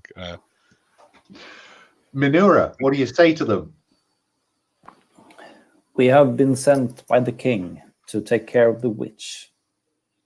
Can you please tell us more about what happened? You are muted. So I am. Come. Thank goodness the king has sent help. He sent some warriors, but only one of them came back. And they'll usher you into the local chief's roundhouse. It's dark, it's smoky from the fire. But they serve you ale and seat you in places of honor. She's in the woods, and she came and threatened us, and now we lose at least a sheep every night. How long has this been going on? Oh, almost a month now. Oh, that's not good. The king sent his men 2 or 3 weeks ago, and as I say, only one of them came back, and he was frightened. I could tell, and he went off and he said that he would go and get the king to come and help himself. But no one has come. We sent more messages, and then the bishop sent a messenger saying that we weren't to worry and we should trust in God. Blackwin sniggers when he hears that. Like, Minora? I'm just thinking, is there a priest in the village? Yes, says a man at sitting in the corner. Well, it's a roundhouse, so it doesn't have a corner, but sitting over away from the fire. And he says, yes, I am Father Codumnus. I serve the people here. And I have begun to wonder whether I should sacrifice myself, because she said that if they would kill me and sacrifice me to the old gods, then she would leave the village alone. Can I read him in some way and see if he really means what he's saying, that he is going to sacrifice himself? There's a move in this game called Look About You, which is when you look around the scene and consider the risks, opportunities, or clues, roll plus sense. So Minora, roll plus sense. 2 dice plus sense. That is 7. Fine. So you don't get a mark experience. That's okay. On 7 to 9, hold 1 and spend hold to ask the GM about the location or situation, someone or something in the scene, what might have happened, might happen here, or choose to add a detail to the scene that enriches the fiction, or if you prefer, ask the GM to do so. So it seems to be the simple question you seem to be asking. I won't hold you to this if you want to change your mind. Is he telling the truth? Yeah. And I think he sincerely appears to be. When he talks, he touches the wooden cross around his neck, and you believe that this is a genuine offer on his part, that if nothing else will stop his flock literally being predated, then perhaps the best thing he can do is to offer himself. I tell him that I think it won't come to that. I think I will also tell you that there is a slight sense of relief from him. How can we help you, he says. Have any of you seen what takes the sheep? Oh no, says the chief. I've told people that they shouldn't be out after dark after this started happening. Wise words. What time is it? I would suggest that it's getting on towards dusk, Blackwin, if that would be a dramatically convenient time for you to arrive at the village. Yeah, well, I think that after he says they shouldn't go out after dark, I think Blackwin will say, like, you're right. You shouldn't go out after dark. What they will tell you is that they have heard the howling of wolves around the sheep pens. That must be terrifying. Oh, it is for these people, because, the wolves here, they get quite big. They do indeed, but we are not afraid. Some say wolves are almost as big as a man roam the land. And I'm just laughing at this point. They look at Ulfric, and that glint in the eye is back, Ulfric, and there's something odd about him. One of them whispers to the other. Dusk or darkness? When's the next scene take place? Before we finish the scene, as the others are talking with the villagers, and you said we are in some kind of a hut, yes? That's right. I think we see Godric standing somewhere like in the background, like just next to the entrance. Others are in the center of the attention. and we see Godric standing there. He just like takes like a flask, and we see some like weird liquid bubbling inside. He just like drinks it, and we see his like eyes flip to the other side, and he looks back between the people, and he looks exactly again at the priest. By doing this, and we start again hearing voices like whispers, and we even see maybe like in Godric vision some like spirits who are just moving around the hut, and the spirits began talking to him. And this is me triggering my move, which basically gives me advantage on look around you because the spirits talk to me. They do indeed. So yeah, we see these slightly shade-like creatures. Figures. Are they all human? It's really hard to say what they are. They're just like long. It's really hard to say what shape they are. They are like, because part of them are deep in the ground. One is just like half inside, half outside. Some look like spiritless. Some look like animal-like. They're like of very weird spirits. And presumably these spirits are of the animals that have been eaten in this hut. They are the earth spirits of the earthen floor. They are the harvested reeds that form the thatch, as well as the spirits of anyone who lived here for any length of time. Fine, I've got a good picture of that now, Godric. So this does allow you to look about you with advantage. So roll 3 dice, take the top 2, and add sense. Wow. We got a 12.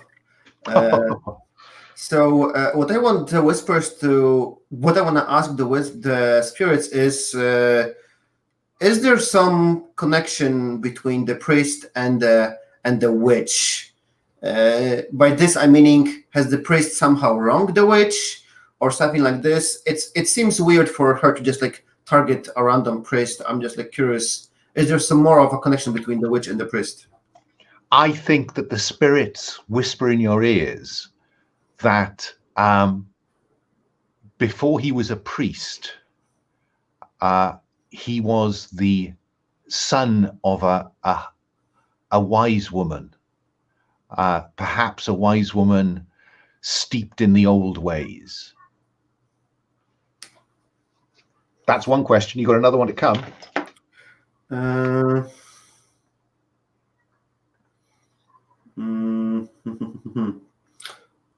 Anyone has some suggestions for another action I could ask?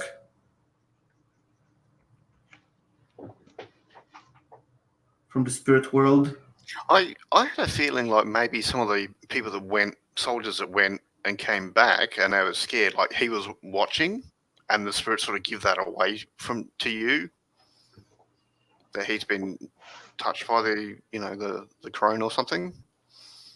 You could, yeah. I mean, shall we say that while one of them came back alive, he brought one man back who died here. Do you have a question? Do you have a question for his spirit, Godric?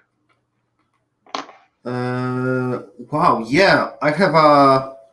If we see his spirit around here, I think I wanna question the spirit. Yeah, like what have they fought? What they were fighting in the forest? And the spirit says, "We couldn't see them. They came out of the dark. It was just a wood, and then it got dark, and the undergrowth was dense, and the trail got confusing, and then we lost Astix. He was at the back, and then we turned around and he'd gone, and then the howling of the wolves started, and they seemed to be around us, and then it all went badly wrong." And I think what I have in my mind here is that scene in Aliens or Aliens 2 where they go into the hive and you're getting this kind of disturbed video feedback from their helmet cams. That's what you're getting from this spirit, that and then they were there, and then somebody else has gone, and you hear someone's and the clash of arms, and then they're stumbling out. He's being dragged out by the survivor back towards the village. Does that do nicely? Yeah, perfect. Now, I'm conscious it is 52 minutes to the hour. This would seem like a good place to take our second break. Shall we say back in about 5 minutes? So that would be what, 58 to the hour, to be precise? See you then.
Oh, early back, early start. Fine.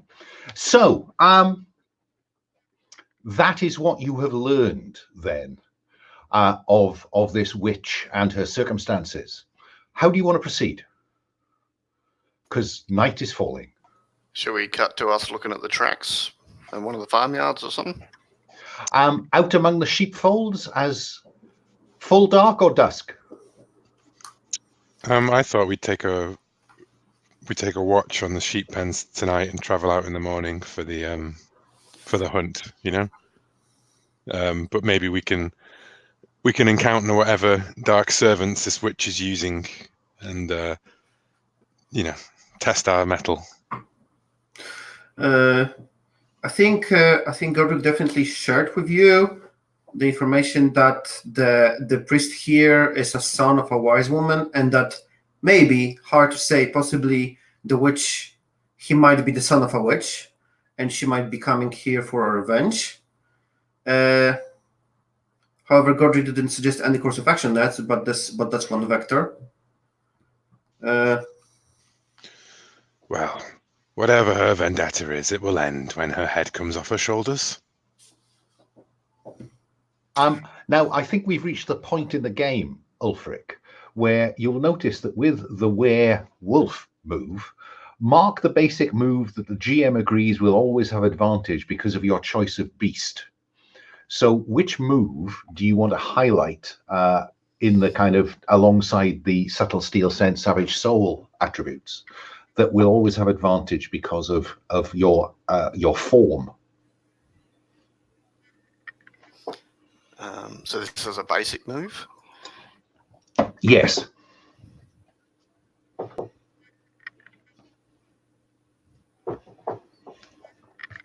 So, for instance, it could be convince someone because you can turn on the beast to intimidate people. Nah.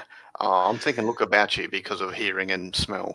Fine. So would you highlight look about you at the top of that list next to sense, just so I know that that's the one that you're, and we all know which one you're rolling with advantage. Okay. Because it does seem to me that that could become appropriate shortly. Okay. So, so when you said take a watch, Blackwin, were you talking about individually covering the night or all spending all night out there? I think that Blackwin was going to spend the night out there, and anyone's welcome to join him. Any offers? Yeah, I'll do it. Should be fun. Godric? Minura? I'm in. And just what's our plan? Just like watch the sheep pens? Aye. The villagers have huddled themselves away in their roundhouses every night. If we stand here, we may... I don't know if you ever heard a sheep get slaughtered. I'm sure you have, Godric, but it makes quite a noise.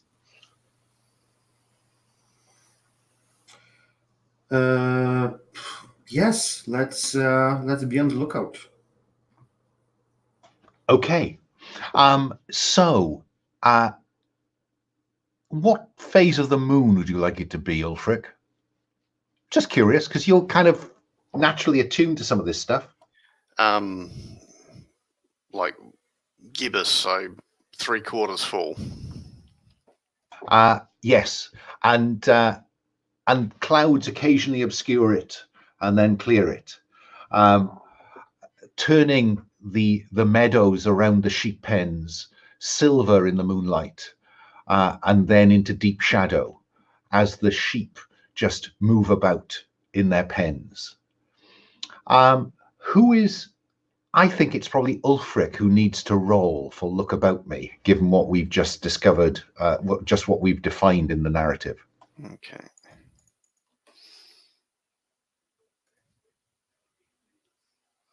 $11, $12. Gosh, this advantage business can be advantageous.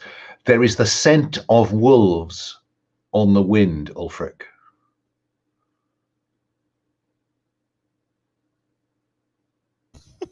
It's tempting not to tell them, but no. I'll say wolves are coming.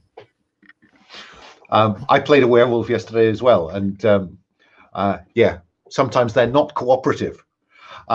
So there are wolves, and they are coming, even though they are using the direction of the slight breeze to stay downwind of the sheep, so they can smell the sheep can't smell them. Ulfric is pretty convinced they're coming from that way. What do you do?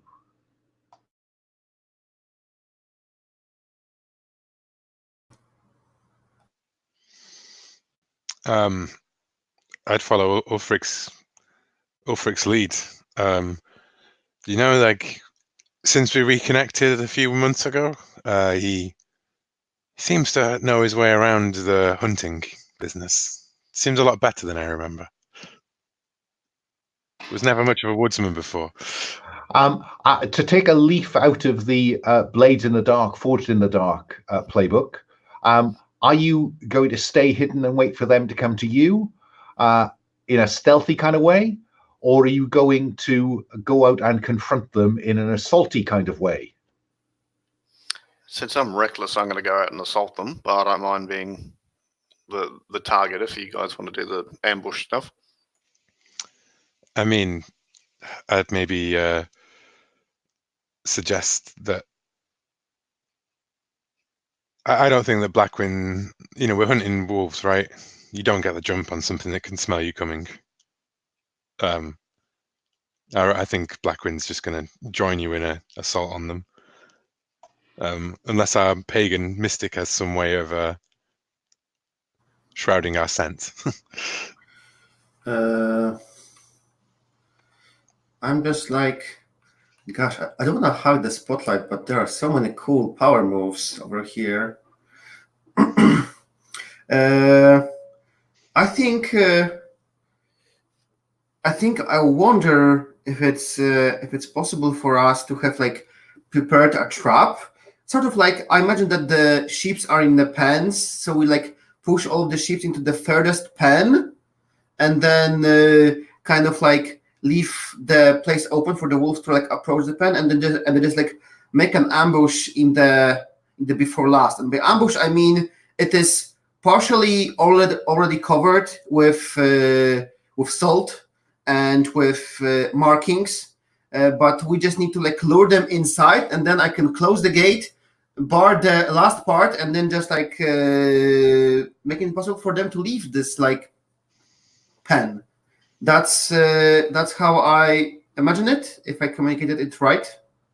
That sounds like some kind of help move that in effect you're trying to create an advantage for those that are going to engage them close to. I was kind of thinking about barring a place so that after we trap them, they cannot leave.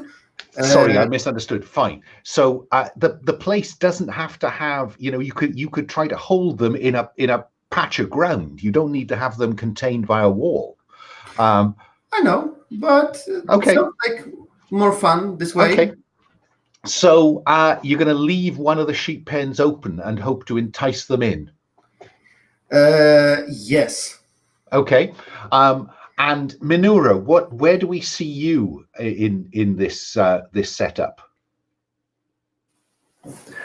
Minura doesn't feel that she is the fighting kind of type. She tries to hide in a bramble or something like that, and she has her sharp eating knife ready. Yeah, dangerous, intimate. Get in close. Yeah. Fine. Well, I'll say, hey, Minura, you can keep a lookout and let us know if something's coming from the side or behind or whatever. Just be the lookout for us on the ground. Okay, so Minura is in those bushes over there. Godric has opened one of the sheep pens in the hope that this will attract the wolves in that direction.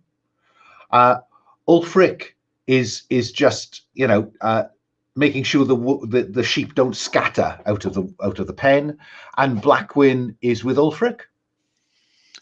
Yeah, I think the Blackwing's with Ulfric. Yeah, fine.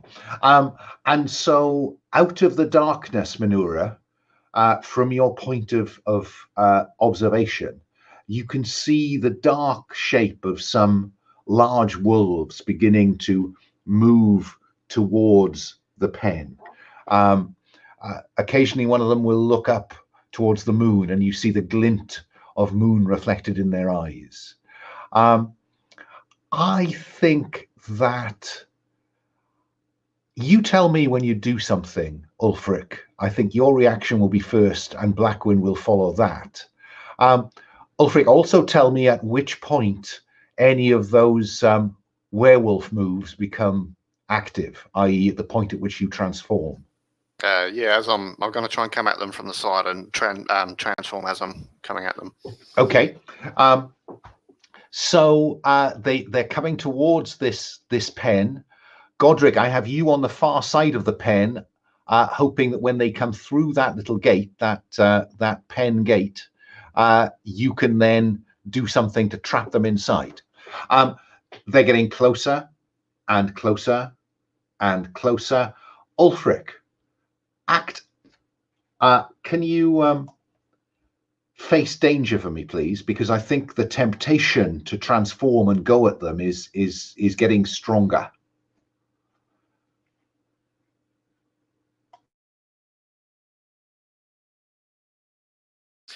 I was going to come at them from the flank, so can I just do it? Because that should sort of herd them towards the gate anyway. Yeah, well, I just wanted to, I suppose what I'm trying to see is, do you go a bit early or do you manage to hang on? Ah, okay. Still, nothing. Okay.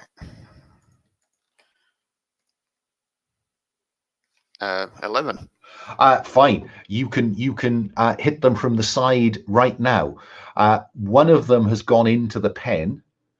The other, you think there are another 4 of them who are waiting to pounce on the sheep when they're driven out by the one who's gone into the pen. So those 4 are available to you, Ulfric.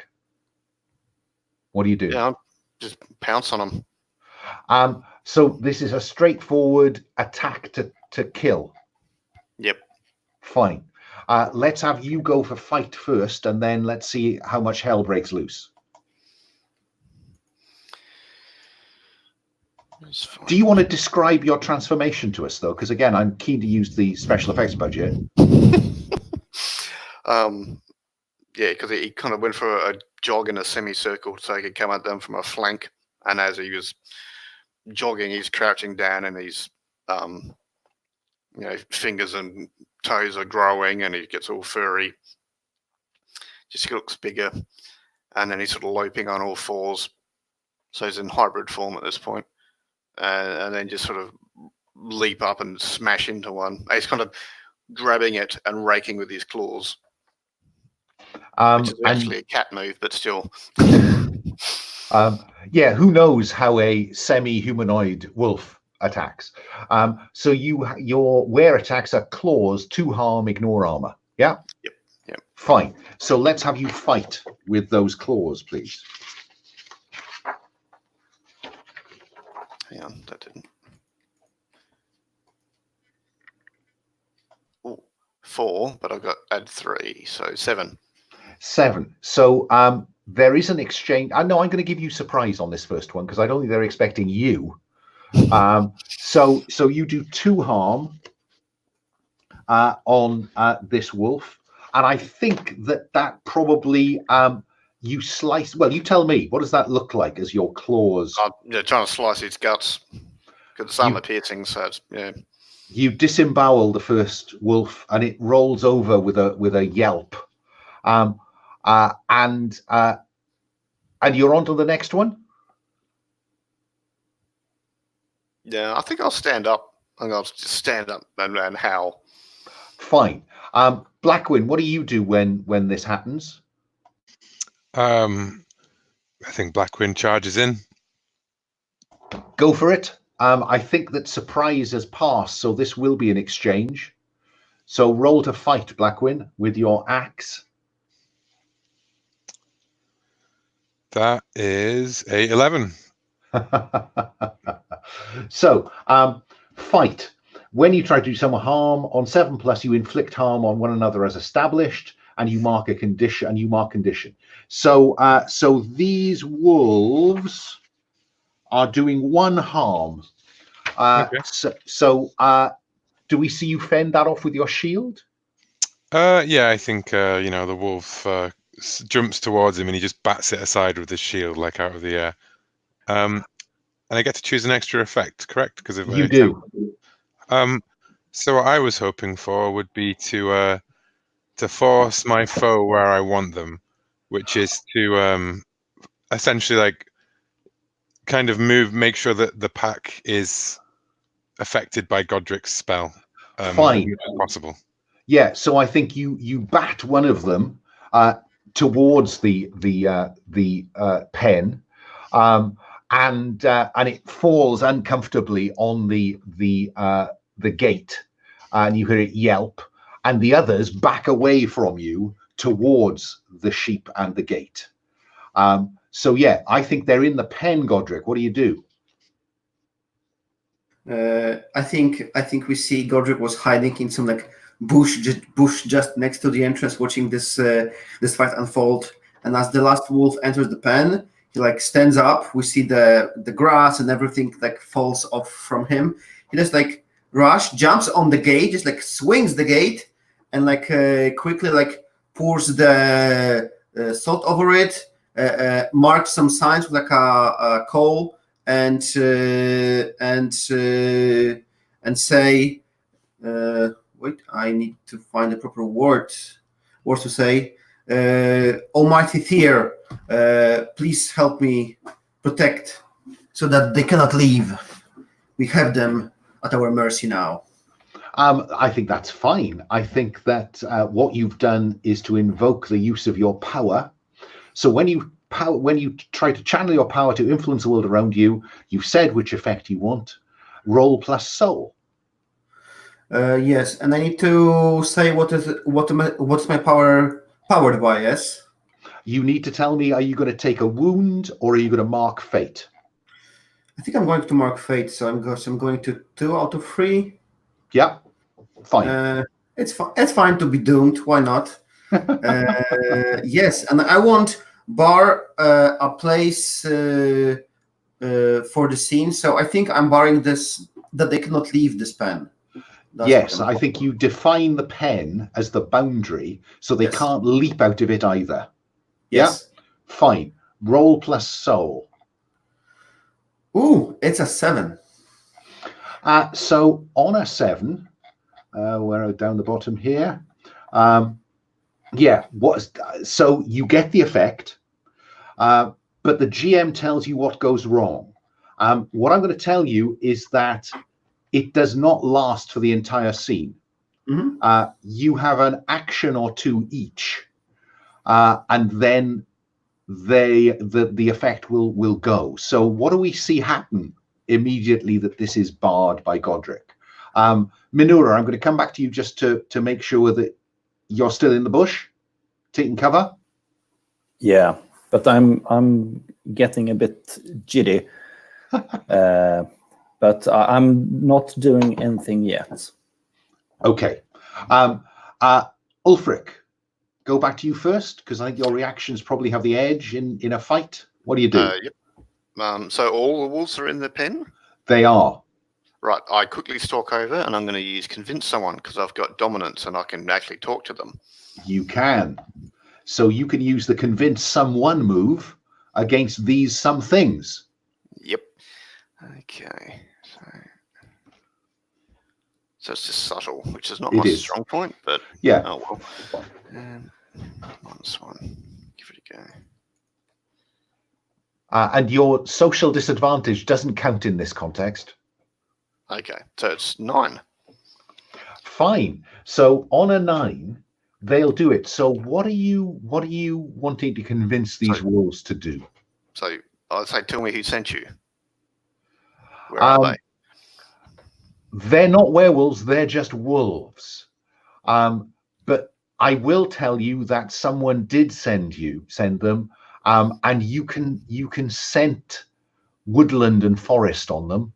So they've come from the woodland or forest nearby, but they really can't speak to you in that sense. You can establish your dominance over them and make them do things, but they can't really answer your questions.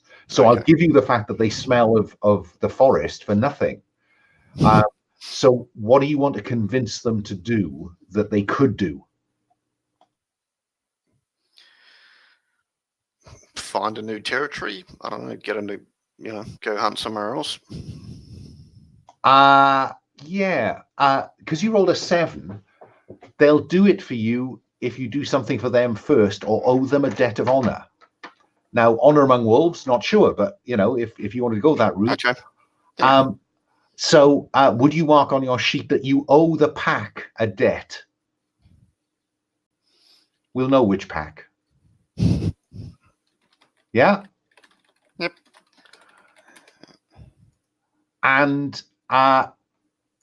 Blackwin, what are you doing at this kind of watching Ulfric kind of gesturing and growling over the wall at them? I think Blackwin is holding his axe and just ready to kill anything that growls at him the wrong way. But at the moment, he'll just step back and wait, see how Ulfric's going to play this. Okay, Ulfric, the leader of the pack kind of comes and he looks up at you, and then he looks at the sheep, and he looks up at you again, and he looks at the sheep, and he looks up at you again, and he looks at the. I'll kind of hold one claw up as if to say one. I don't know if they can count. I think you can communicate the idea that, you know, yeah. And so he goes, and the other wolves tear into one of the sheep and disembowel it and chew out bits of liver and heart. Yeah, I'll tell them. Yeah, they have the scent of the woods. They came from deep in the woods. And then he's looking up at you as if to say, "Now, you know, so you gave us the sheep. We will do as you say." And at that point, I think, unless somebody wants to tell me different, the effect of that binding disperses, and they leap over and run off into the distance. Does that seem a reasonable use of that? Okay, so what do you do? Oh, Minura. I was forgetting about Minura. What are you going to do, Minura? Because it looks like the wolves have run away.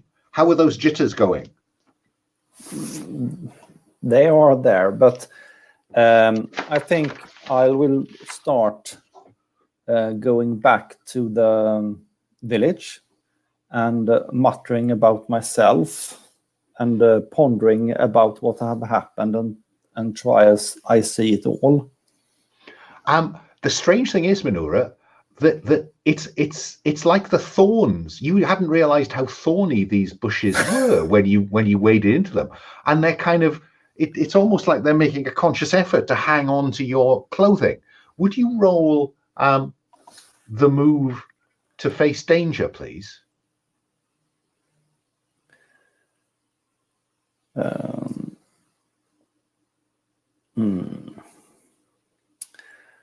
What stat is that? So face danger is roll plus steal.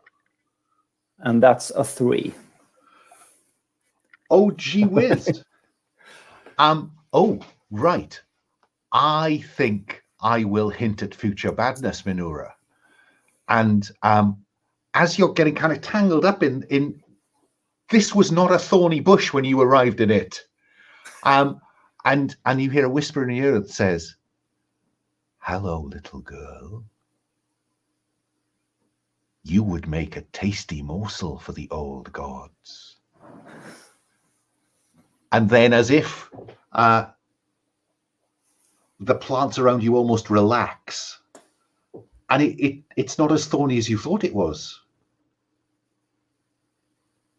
What do you want to do, Minura? I must. I'm trying to.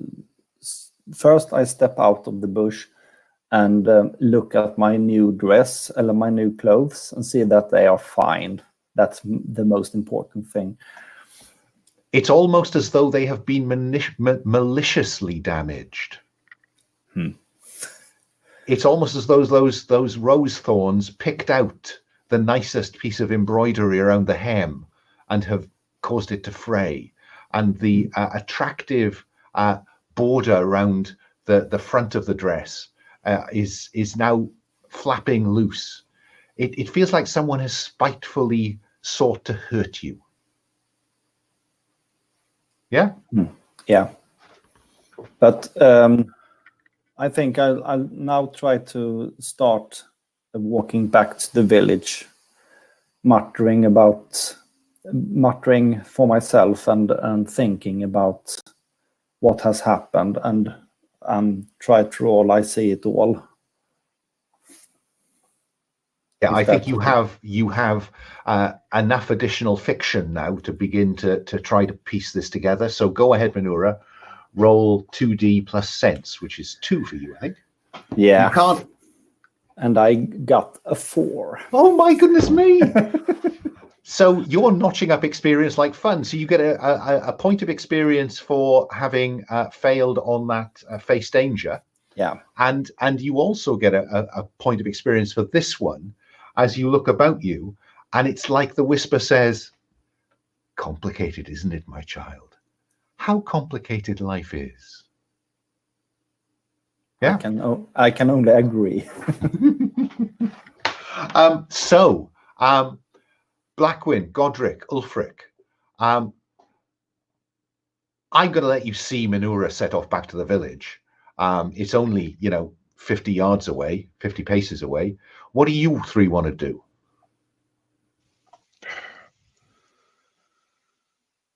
That woman isn't the most sensible.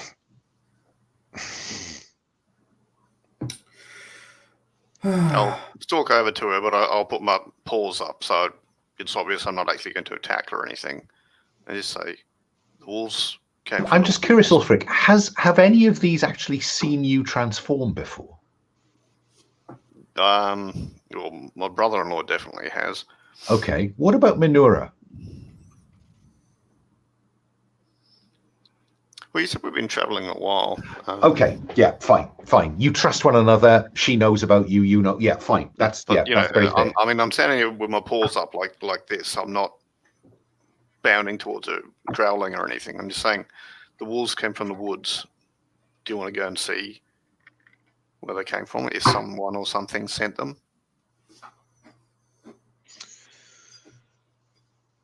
I look over at Minura's torn dress and I say, your hiding spot, did you get caught up in it? Yes. The bushes were hungry today. Have the bushes spoken to you? I'm looking at these two like they're mad at this point. I'm like, what?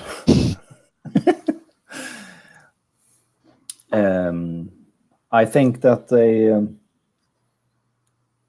the bushes were a little bit too hungry for it being just a bush. Now,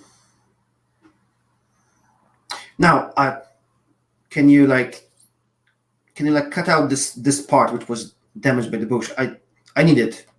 That can really help me, get in touch with it. Can you cut it out, like this part around this embroidery that was damaged? I really need it.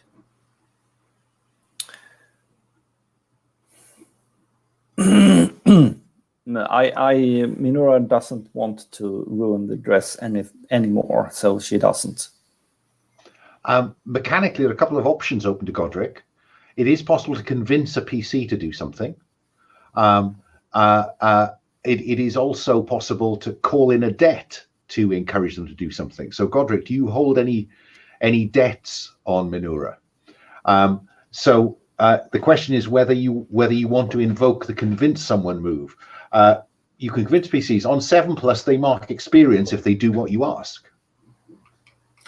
Yeah, why not? Let's go with it. And I say, now I know that the dress has been recently gifted to you, but this is a crucial moment in us finding where the witch is, because despite of all the things we have done, we have still no idea where the witch is. The forest is huge, and she commanded those bushes to ruin your dress.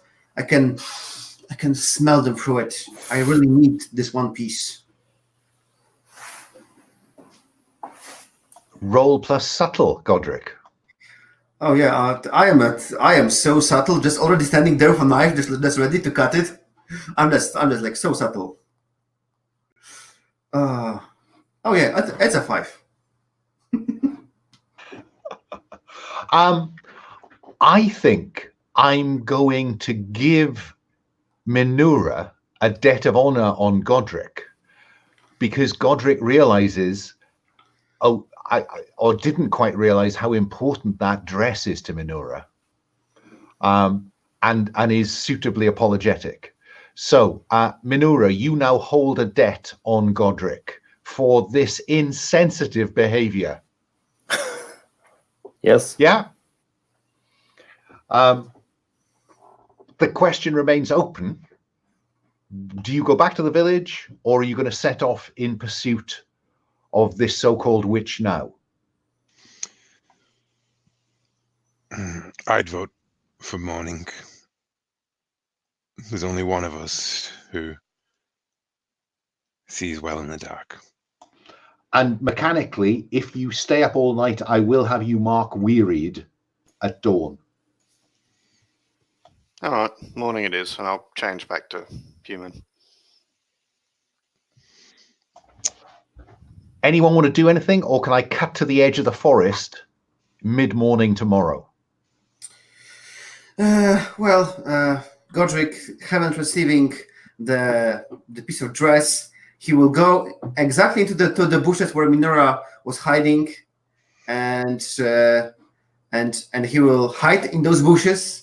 He will take his small knife, cut his hand, like let the bushes like be marked with his blood. He will mark himself with the cut of the hand, and he will like just be humming, be sitting there, be trying to like feel the monster. So I'm leaning over. Oh, we lost someone. I'm leaning over to trigger in the mind of a monster. So when you seek out or look into the mind of a monster. Yeah, that works for me.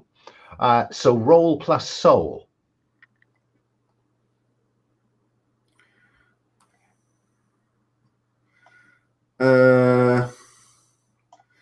It's a 6. Wow, this dice room has started to be really influenced by the old gods. So mark experience, Godric, but remember there is the rule Pawn of Fate.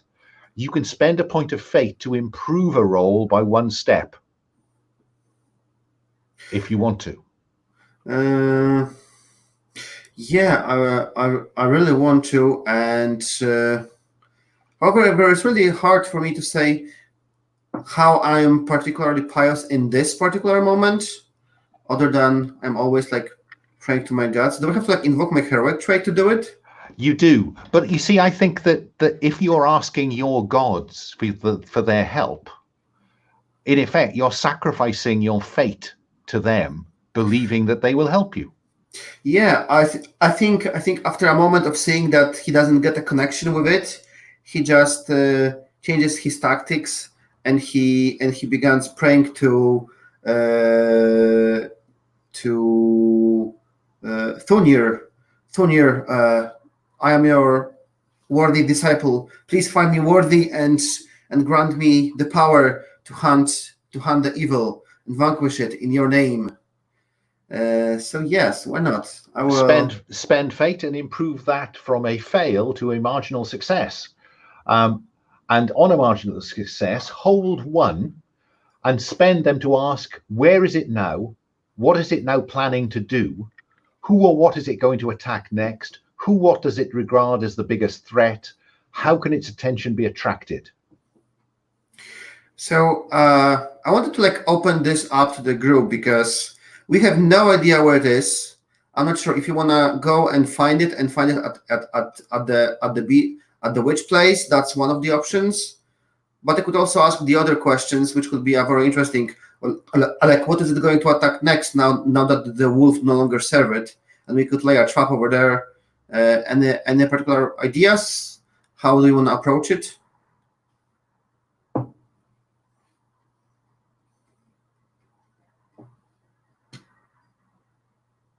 Looks like they're leaving the field open to Godric. He's a strange individual. Nobody wants to mess with Godric's choices. Yeah, but this will influence how I will finish this adventure, whether we are wandering through the woods. With great power comes great responsibility, Godric. Yeah, I think I'm going to then ask how can their attention be attracted so that we can like somehow attract it to come to us. Oh yes. And Thunir helps you establish a connection with the witch. And the witch, you see a pair of eyes materialize. They are milky white with blindness. And she says, "Ah, a visitor. Yes. And you want to know what I want. You want to know what you could tempt me with." I know that you can be tempted with now that the sheep no longer will vanish. What is it that you seek next? Oh, you travel in the company of a Lamb of God. A little Christian morsel that would feed me. Oh, I would be tempted by her. The ragged maid Minora would be a very tempting morsel. Priest of foreign gods. And the connection is broken. Mm-hmm. Awesome. That would be really interesting. Cool. Do you share this with the others, Godric?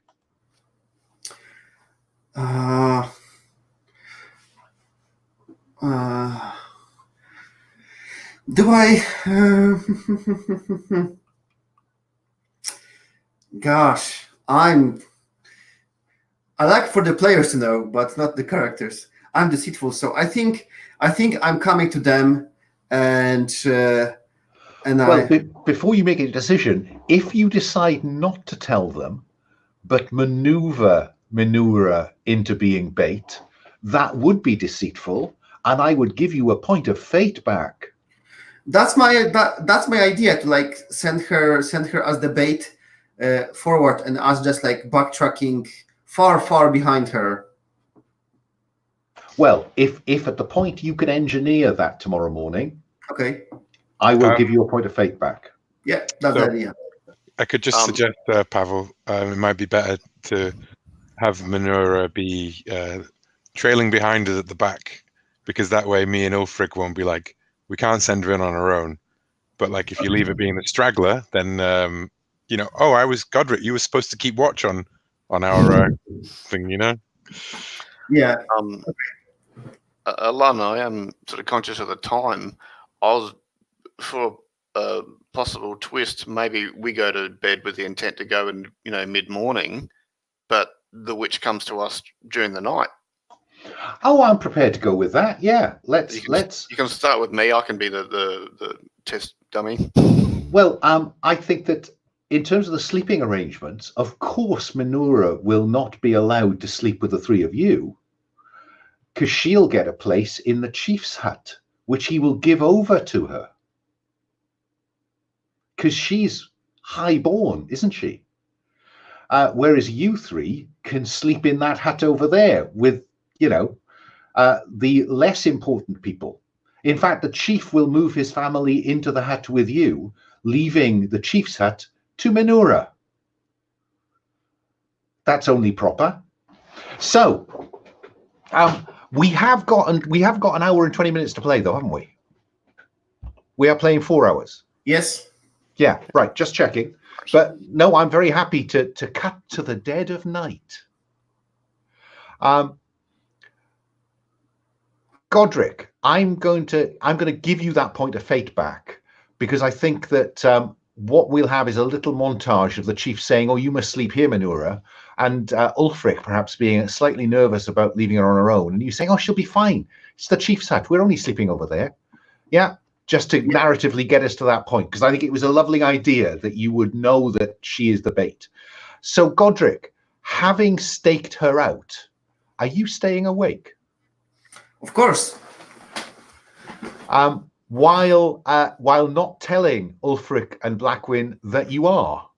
Yeah, that's part of it. Like, only I can stay awake because I can hide myself from the witch. If they will be awake, she won't come. So they will have to be awoken at the last moment. Yeah, I'm light sleeping because Gibbous Moon. Gibbous Moon and your look about you is finely tuned. So we'll see how this plays. But I think dramatically, I think that little bit of deceit is just so nice. I don't want to miss out on it. So Godric, you are sleeping next to the curtained entry to the chief's to the hut you're in. The others are on the other side of the fire pit. Mm-hmm. Minura, you are asleep. Would you roll to face danger, please, Minura? Which is plus steel.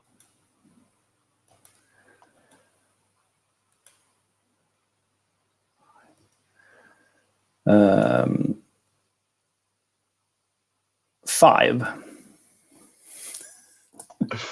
Mark experience, Minura. How much experience have you got so far? 4.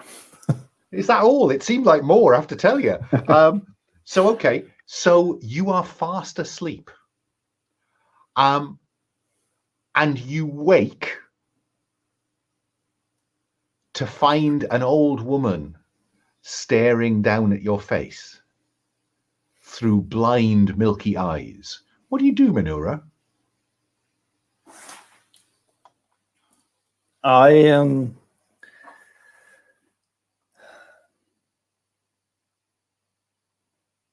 I think I will. I'll get afraid first, and I'll try to grab my eating knife. Fine. Because you failed, I will have her move, and her move is to clamp her hand over your mouth to stop you screaming while you scrabble about for your eating knife, thinking, where the shit did I put it? And then she bares non-human teeth. Her face elongates into that of it's not a wolf like Ulfric, but it's some kind of wolf. And it kind of curves up at the side as it lengthens. And she goes towards your neck. Godric, roll to face danger to see whether you... Oh, no, look about you, I think, would be appropriate in the circumstances. Mm-hmm. I'll give you a choice. Look about you or face danger. Which one gives you a clue that something's amiss? I think we clearly, again, see Godric just pretending to be asleep. And we see that just before going asleep, he drank from the same flask as we see him before. His eyes are wide, and he's more like listening to the ghost. What the ghosts are talking. Are the ghosts like running away? Are the ghosts like, oh no, she's here? He's like, yes, relying on this. There are spirits scattering in all directions from the chief's hut. Yes. What do you do, Godric? I stand up. Shake myself so that I can like act clearly. I think I like approach Baldwick and I just like shake him hard. Blackwick, I'm sorry, Blackwick, and say, "Dude is here! Wake up, quick!" And I'm just like going to like rush out towards the leader's house. Okay. While that's going on, Ulfric, look about you.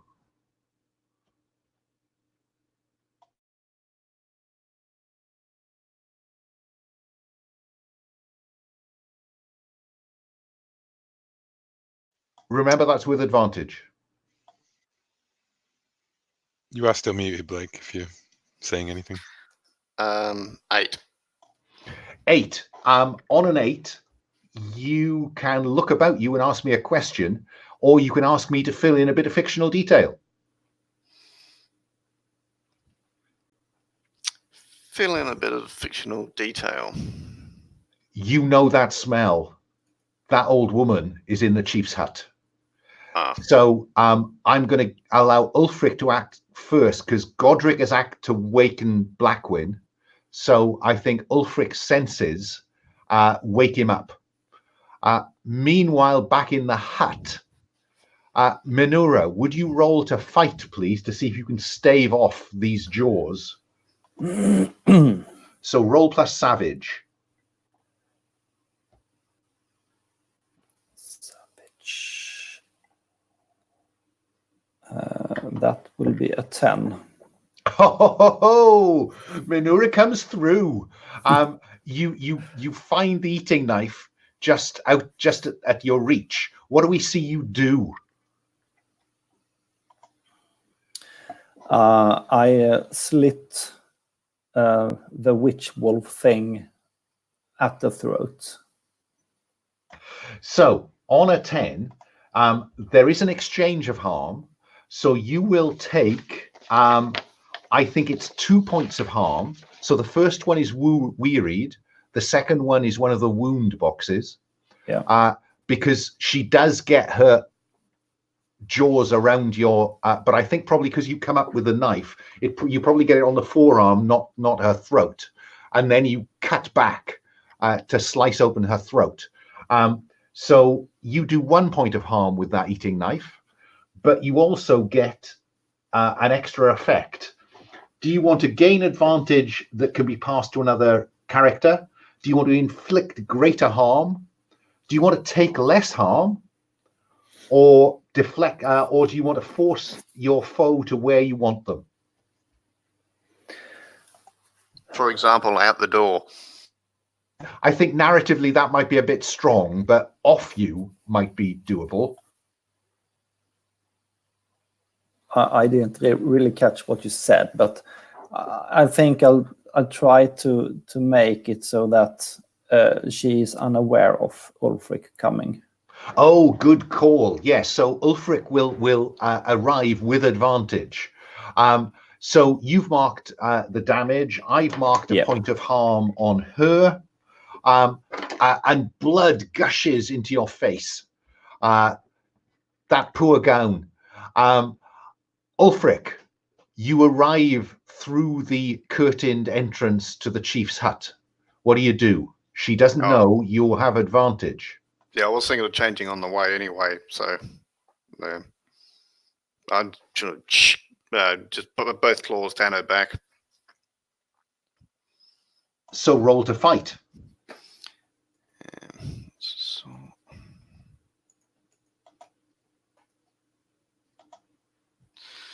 Seven. Even with advantage. Oh no, I didn't roll that one. What? Oh, yeah, I get advantage. Okay, so I just hang on. Just roll that one. Okay, so 6, 9. 9. That's a bit better. So on a 9, you will do. What is your established harm? What is your harm? 2, but it's armor piercing. Fine. She doesn't have any armor, to be honest. So you do 2 points of harm. You rake across her back, and she rolls away to the other side of the fire pit and growls at you as she continues her transformation to full werewolf. And then she lisps through her long teeth. Ah, my son, you've come home to your mother. And she will invoke, she will demand a debt of honor, the one that she holds on you as your creator, because it is that witch. She's harder to kill than she looks. So when it is called in by another, and you agree to the demand that you help them or hinder somebody else, erase a debt you hold on someone else, give them another debt to hold on another, answer their questions honestly, or accept an automatic 10+ outcome when they declare they use convince someone on you. I think she demands that you help her take Minura. Your options are to refuse to honor any other. A supernatural entity in this sense is a god. So it's not that move. It's refuse to honor any other debt. Roll plus subtle minus the current debt owed to them. And then there's a set of possibilities. So do you give in or do you seek to resist? No, I seek to resist. So roll plus subtle. And 7. On 7 to 9, you choose either to honor the debt, i.e. to help her take Minura, or increase the debt that she holds on you by 1 or mark fate. I'll mark fate, so I take it down 1. Yeah, you do. So you will come to me in the end, boy. And she barrels through the wall of the hut, where I think probably Blackwin and Godric are emerging to see her barrel through the wall of the hut. What do you do? I'm going to ask Blackwin first. I think Blackwin will just jump, see this monster running towards him, double check for a brief second that it's not Ulfric. Yeah, there's a family resemblance suddenly. Yeah, and swing forward with... So I have a question about the moves here, which is... Fight seems the obvious choice, but perhaps more what I'm trying to do is to hold her here, stop her from getting away. Now, I was wondering if that would be facing danger, or if it would be better off as doing something beyond the human capabilities, like using my soul move, because it's a supernatural creature, right? So yeah, well, certainly you could use face danger to wrestle her down rather than harm her. Yeah. And to hold her in place. But you could just as well opt to use your boundless vitality, which is a roll plus soul. It comes down to whether your soul or your steel is going to give you a better chance of success against her. Yeah, I mean, I think I'll just go for the fight, because I can also, if I get a high enough roll, I can use the bonus thing, right, to force her where I want her. I just, looking for ways to use that soul move in more ways than just bending metal bars and that kind of stuff. Yeah. No, that's fair. Cool. So I will I'll roll plus savage, and I get an 11. So I've taken as my extra option the force my foe where I want them, which is here in combat with me. Okay, let me see. What will she use against you? Teeth or claws? I think that given that you are wielding an axe, she will use her claws to do 3 harm on you. Your shield and your armor will take 1 each, but 1 will get through to you. So mark the first condition box. You still haven't wearied yourself, so that you mark that one. And you do axe damage on her, which is 2. She has no armor to speak of. And you want, when you say keep her, explain exactly what you mean by put her where you want her. What I mean is that she's clearly trying to get away from the hut, retreat to her thing, and I'm, I don't want her to get away, so it's pitched combat, Fine. Do you want to actually force her back into the hut? Yeah. I mean, I think that's where I'm. I think maybe she bounds out through the door, and she's met immediately with an axe to the face. Yeah. And the way that you see wolves and dogs kind of roll backwards through the hut door. So, Minora, you're inside the hut. You're kind of, I guess, breathing quite heavily. And you've seen Ulfric have a confrontation with this creature. She's run for it. And then a moment later, she's knocked back through the door. What do you do, Minora? I try to swing with my knife again. But I'm a bit confused about the conversation between Ulfric and the monster. I bet you are. So go for it, fight. To some extent, I was going to try and protect her. So if there's a complication, you can put that I get stabbed instead. We'll see how your protect move goes in a moment once she's tried to engage. So roll to fight. I managed a 2.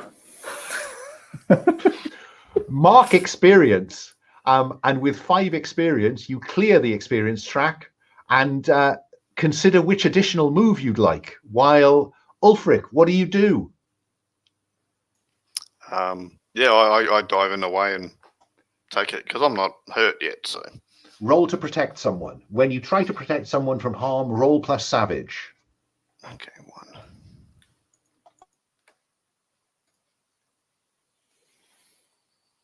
Six. Oh my. Okay, so you don't protect her. So Minura, you are going to take 2 points of harm as she snaps at your hand as it comes in. You do a point of harm to her with your sharpened eating knife. Wait a sec. Can I use fate to boost that up? Oh, yes. I'll do that to boost it to 7. Justify it to me against your heroic trait. Yeah, we've been traveling a while and she's trustworthy. And has shown some trust in you. Fine. Yeah. Burn the fate and improve that from a fail to a 7 to 9. When you protect someone on a 7 to 9, on 7+, you protect them and say how much harm is deflected from them to you. So the snap, all of it, all 2 points come your way. Yeah. You don't have any armor, do you? No. So mark condition starting at wearied and working up or down. Fine, Minura. Ulfric throws himself in the way, and the jaws snap on his arm rather than on yours. Yeah. Yeah. Godric, you have seen this unfold, coming out of the hut behind Blackwyn. What do you do?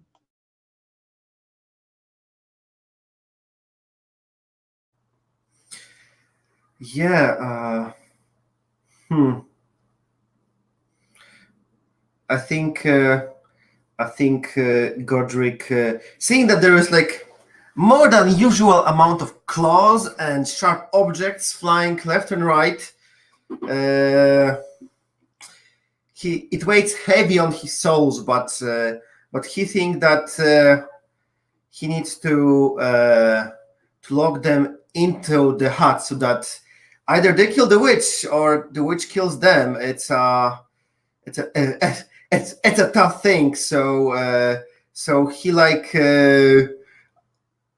stands before the hut. He like puts his stuff, just like moves it a little bit into the ground, and he prays to the Voden, and he says, "Almighty Voden, please, this is the great arena for you to watch. Who will emerge victorious and who will die and perish at your laughing look. I make this hut the arena for your entertainment." And you roll to invoke your power. Yes, I think I wanna trap someone somewhere for the scene. Now I really wanna trap only the witch in the hut, but if things go wrong, maybe the guys are also getting, maybe my friends are also getting trapped. That seems really like neat. Yeah. Yeah, you're looking to bind her to that place. I'm going to assume that Blackwyn has immediately pursued her into the hut, obviously. Oh, yes. Yeah, she's about to be locked in there with you, not the other way about. Yeah. Yeah, I got a 13. Wow.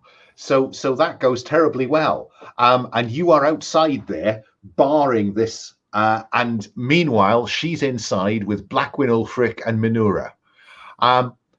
What do we see happen next, folks? I mean, do we roll to just dismember this werewolf? Because I think between me and Ulfric, we've got a pretty good chance of just ripping her apart. Yeah. Would you roll to look about you, Blackwin?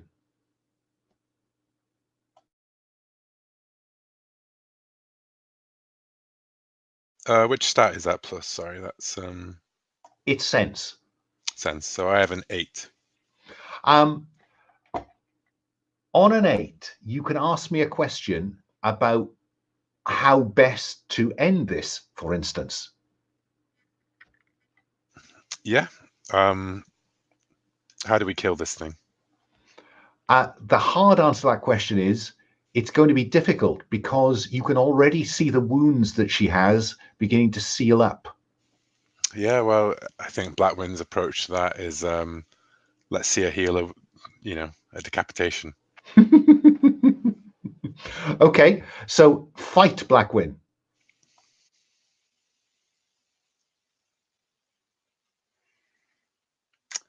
Well, that was only a 4. Well, that would be a 6 with my thing. But could I perhaps spend a fate point to move that up? I think your heroic trait of justice, you need to see this witch put down. She is a bad thing. Mm-hmm. Justice must. This is the kind of thing that took your daughter.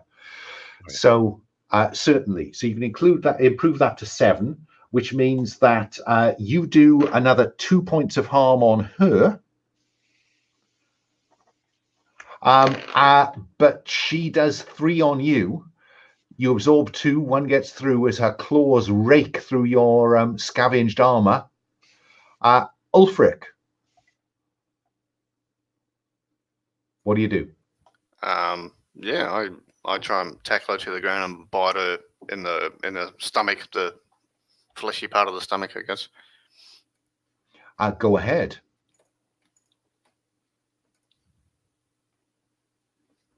.15. If only these rules went higher than, a 12 plus on an advanced move.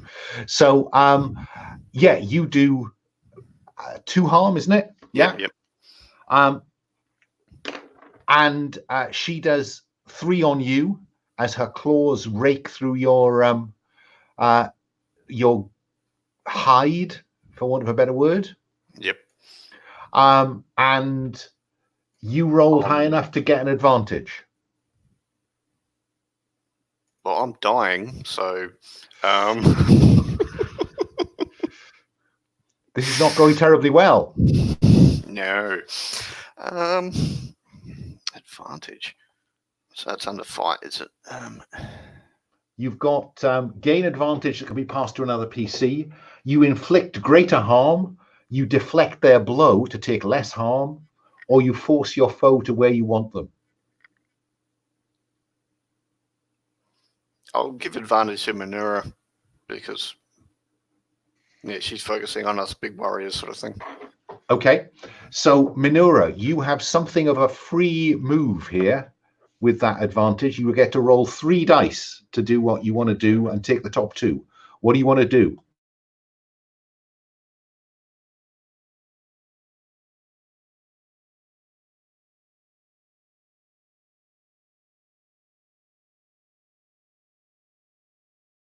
You're muted. I'll try to fight. I will stab at the wolf thing.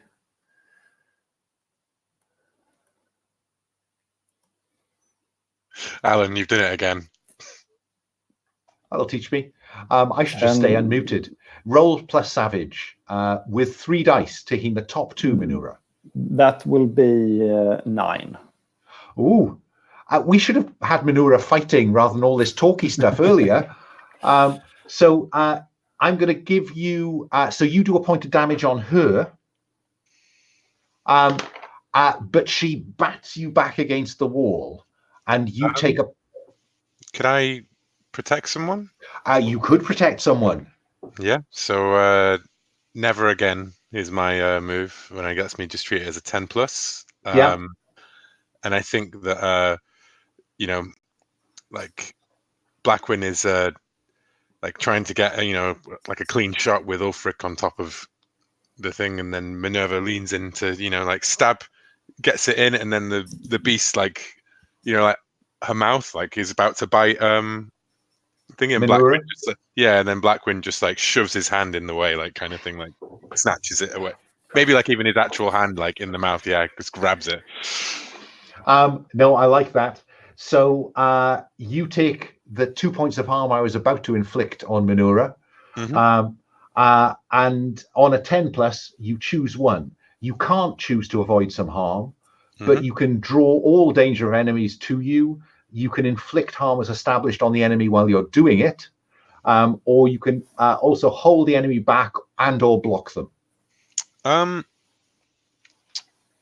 I would say that maybe I would draw all danger enemies to me, so that I think the idea being that like she won't attack Ulfric, who's looking a bit ropey. I'm dying. So like her focus is now like firmly on the guy who's got his hands down her throat, basically.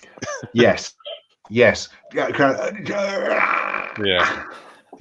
So has he dropped his axe and shield? I think he's definitely he's dropped his axe and his shield. He's holding on now, basically. So I'll take dramatic license means he has to have. Yeah. Minura, Ulfric is lying on the ground. It looks like he could be bleeding out. Minura, what do you do? I will try to treat him. Can I do that? You are muted. Stay unmuted. Oh, for a keyboard shortcut. You can bind up his wounds, so you can help him recover his wounds by treating them, but it takes one of the specific moves in the game to actually stop him dying, to clear his dying track. Now, this is a good point to consider whether you've given any thought to the advance you want to take. On the back of your playbook are a list of improvements you can take.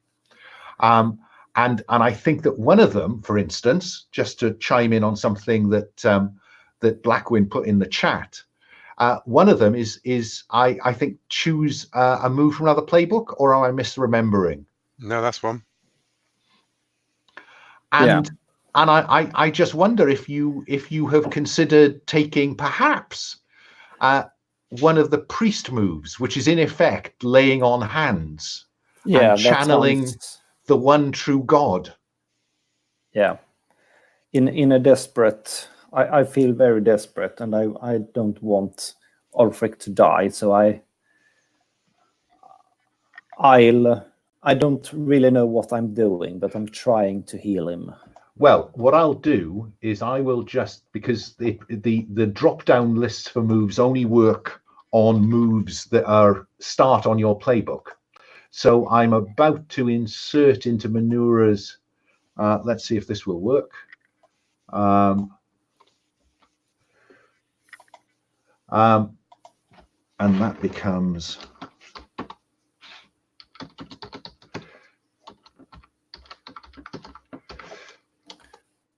oh, sorry. Well, the move is there, but the title isn't. When you lay your hands on someone to heal an injury or illness, roll plus steal. On 10 plus clear, dying, and erase, blah, blah, blah. So roll plus steal. Can you convince the Christ child to act through you on this monster? And that will just be a 5. Now, this could be an opportunity. I'm just checking out. Your heroic trait is justice, Minura. Given how much he has suffered in order to try to help you, I would be very happy for you to invoke your heroic trait of justice to improve that failure to a marginal success, a 7 to 9. It's not fair that he should die now. Exactly. Not given all he's done. So alter your fate so it shows 2 out of 3. And the 7 to 9 says on 7 to 9, clear dying or an illness. So any marks in the dying slot, Ulfric, you can clear, but not the wounds. Yeah. There's a light in the room that glows through Minura's hands as Christ acts through her to cure her friend Ulfric. Blackwin and Godric, you're still outside. I'm going to assume you're going to stay outside unless you tell me you're going to do something else. I feel Godric doesn't really like to take weapons in his own arms, but seeing that the Ulfric is dying, Blackwin is currently occupied by holding the beast. He sees the perfect opportunity to earn the honor of Thunir for himself. He steps in because Blackwin, you dropped your axe, yes? Yes, I did. Yeah. So he grabs the axe, and just approaches to just cut the head clean off. Hopefully. I love it. I love it. Let us roll to fight. And I think because she is fully occupied, Godric will not face an exchange of harm. Yeah. Is she scared though? Because she just saw the light of the god she's trying to get rid of. Was that? Let's just see what's going on, because I think at the moment her back is to the main room. No, I think Godric. I think Blackwin is probably forcing her back against the wall. Yeah, I'll come to that in a moment. Let's just see how this attack goes. Okay, so you want me to roll fight or face danger in the situation? Fight, I think, please. No, yeah, roll to face danger. What the hell? I'm just asking for the position, because if you're not going to inflict harm on me, the fight doesn't make much sense. Maybe it's more like a face danger. Yeah, no, I go with that. That makes perfect sense. Go for it. And except my face danger is slightly better than my fight, so it might actually work. It's a 6. Someone willing to risk it to help? Blackwood, are you positioning the head to be cut off, or? Yeah, I think I see you coming up. I see you grab my axe, and I will, I will try and twist her head, which obviously runs the risk of losing my grip on her. Hold it! Hold it! Hold it!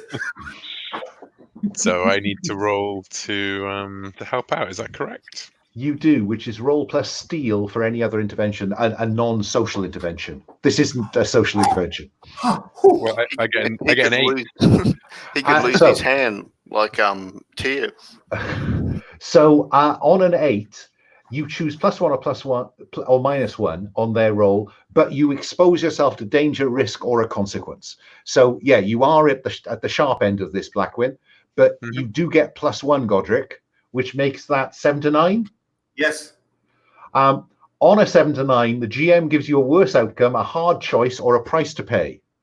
The hard choice is that you can indeed take the head, but if you do so, you will indeed take a hand from Blackwin.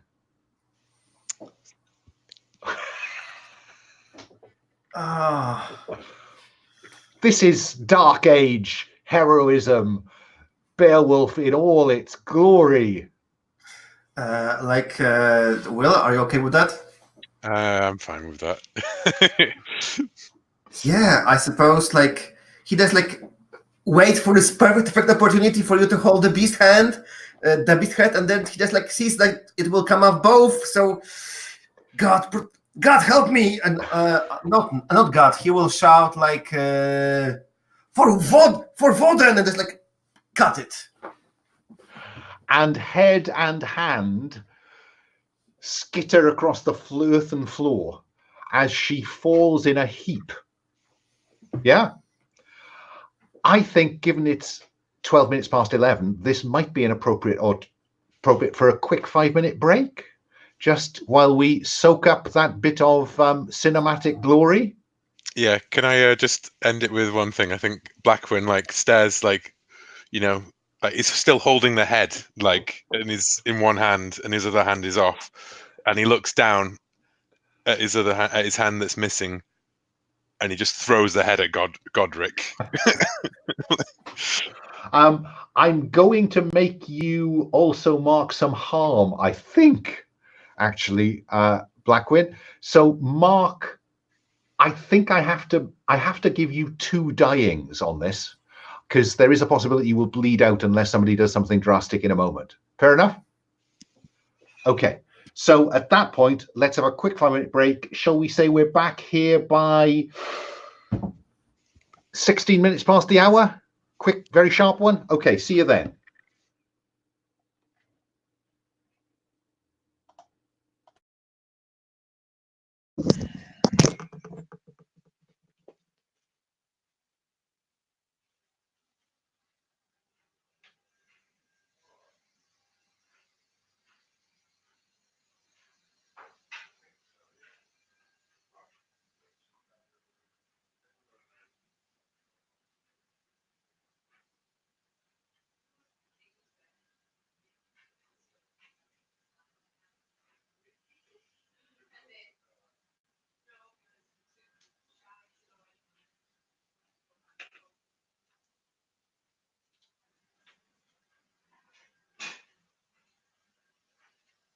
Right, it's been debated, you two, that you could have a little bit of a run out.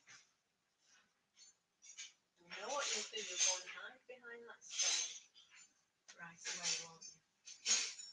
Come on.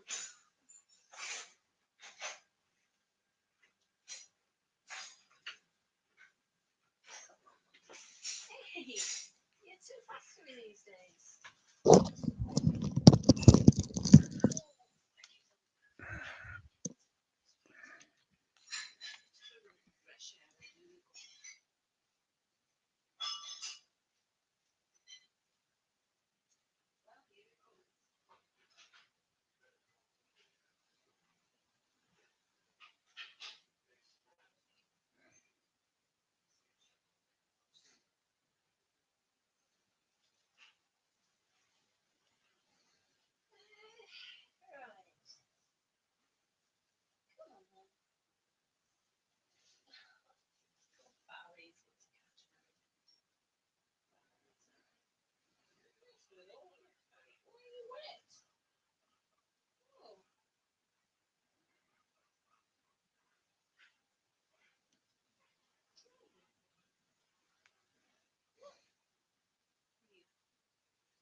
Probably just been under the water. Well, they do lie in their own wee from time to time. I've just tuned in to hear someone say they do lie in their own wee. Oh, it's a guinea pig. Say no more. I thought we were talking about wolves.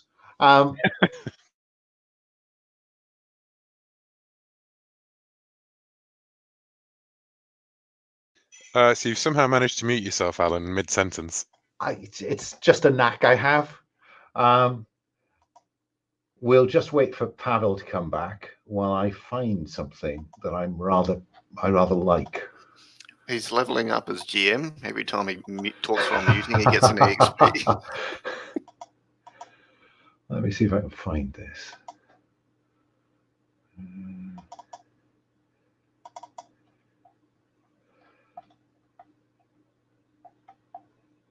Oh, yes, there it is.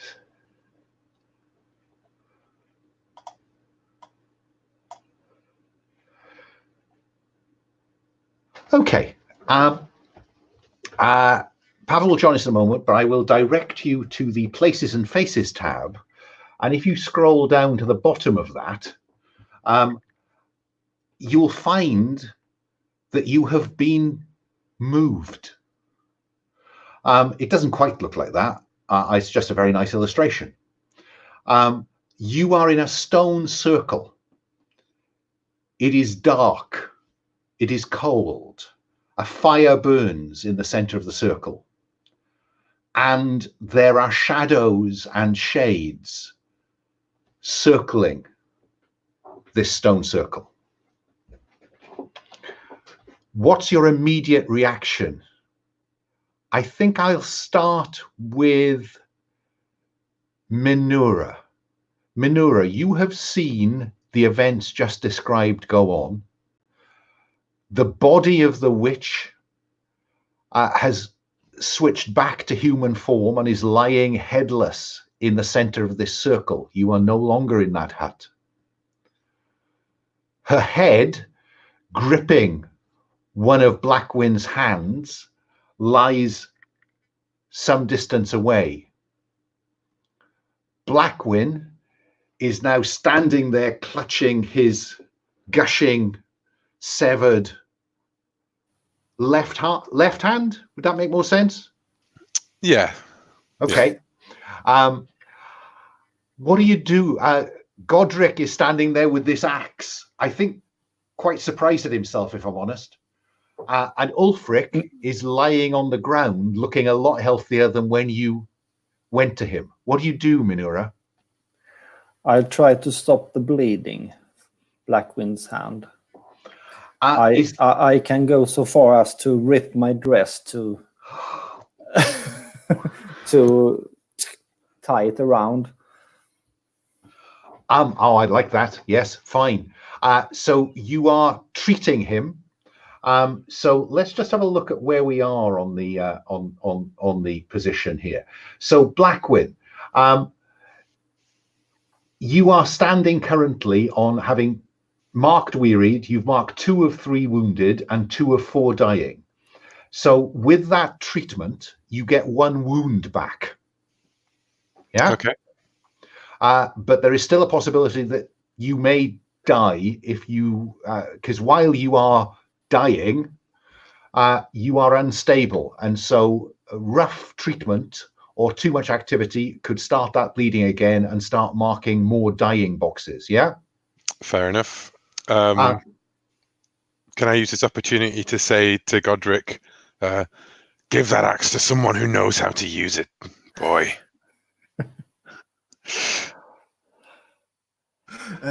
I think we see like Godric like surprised at himself, and he just like hands you the axe back.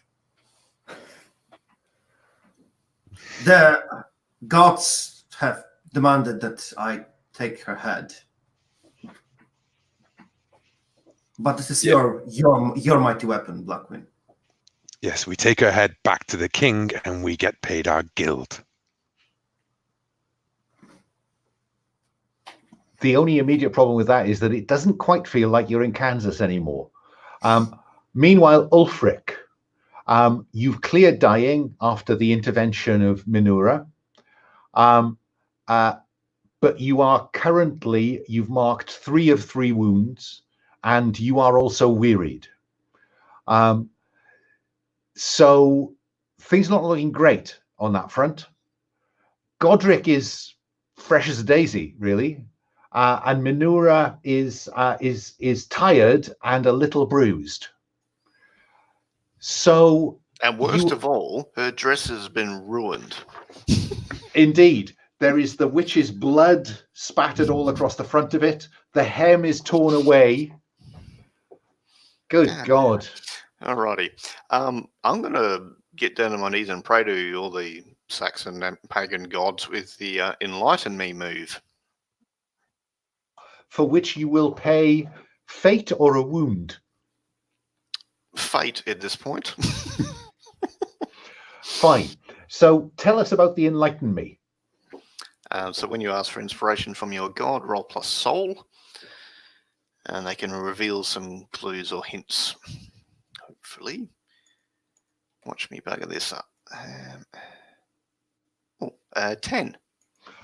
Well, on 10 plus, your gods reveal a key fact or clue that will help you, and that key fact or clue appears in the form of a booming voice that says, "You have killed my emissary. Now you will be judged, for I am Anun, god of the dead, and this is my kingdom." I've got naught fate left, by the way. Oh, good. I shall make you be reckless shortly. Any thoughts?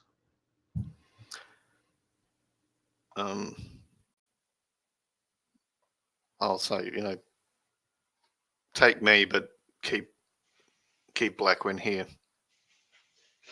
I've done what I need to do. Blackwin, how does that sound to you? I think Blackwin is kind of gonna like just take that in his stride, and he's gonna like look at the god of the dead, supposedly, and say something like, "My work isn't done. You, where can I find the people who killed her, god of the dead?" And he spits and he says, "Where are they?" I think you're trying to convince the god of the Celtic dead to reveal something to you. So I am, yeah. Unless you have something else to play with, I'm going to go with convince an NPC. Oh yeah, I don't think I can particularly intimidate a god of the dead. even if I am standing there with one covered in blood in one hand and just having killed a wolf one. Yeah. So roll plus subtle, which I have a -1 in.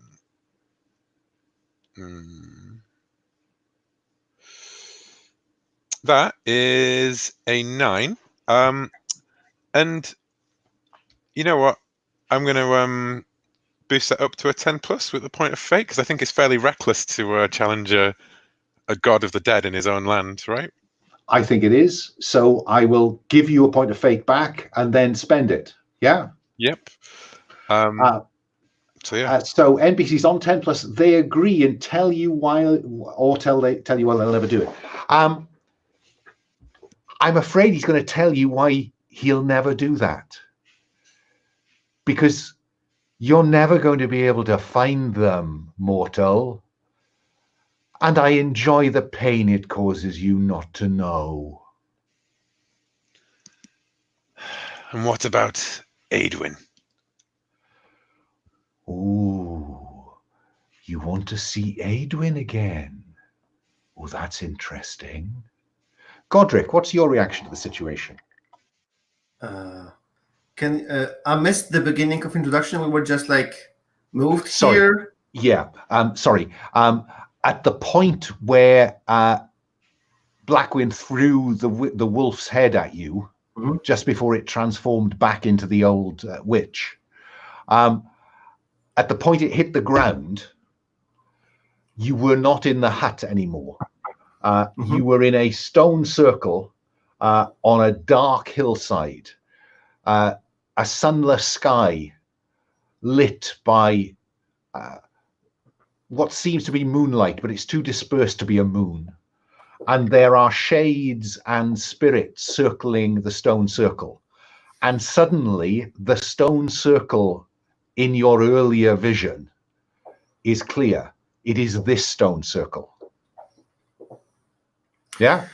Yes. I think Godric just like takes it all in, looks around, and just like wonders, where are we? Is this like a place where we just speak with the gods? Have we been like physically moved here? He just like trying to get the bearing on the situation over here. I think that's look about you, isn't it? Yes, it is. And there are plenty of spirits to help inform the answer. So you roll with advantage. Oh, that's perfect. I don't even have to invoke them. They're just like there to whisper to me. Cool. Well, apparently they don't have anything good to say because it's a 5. So mark experience, and this is a place. It is outside the mortal realm. I'll tell you that with a 6. And this isn't a place of the Saxon gods. This is a place of the old Celtic gods. And it does appear to be the kingdom of Alun, god of the Celtic dead. Ulfric, What's your reaction to this turn of events? Well, yeah, I offered. I said, take me, leave Blackwin. He has work to do. Okay. Minura, what's going through your mind at this point? I feel like I've lost my bearings. I don't know what's really going on here. I think that's probably true. Are you seeking to trigger Capering Fool? Yeah, I could do that. Go ahead then, which is roll plus sense. And that would be an 11. So on 10 plus, you're regarded as inconsequential and harmless. So the god of the Celtic dead is ignoring you entirely. It's as if you're not there. You are practically invisible to him. What you do with that, we can decide in a bit. Yeah. It has been some time since my hounds have fed. Let us see. Let us see if you are worthy of my kingdom or not. And those spirits that are circling the stones, some of them begin to take a more canine, hound-like form. Their eyes sparkle with red flame, and they come through the stones into the center of the stones with you. Now I'm conscious that Blackwin is still in a fairly unstable position. But I think that Blackwin will, as the wolves are coming forward, he'll look at Godric and say, hold out the wounded arm and just say, put my shield on.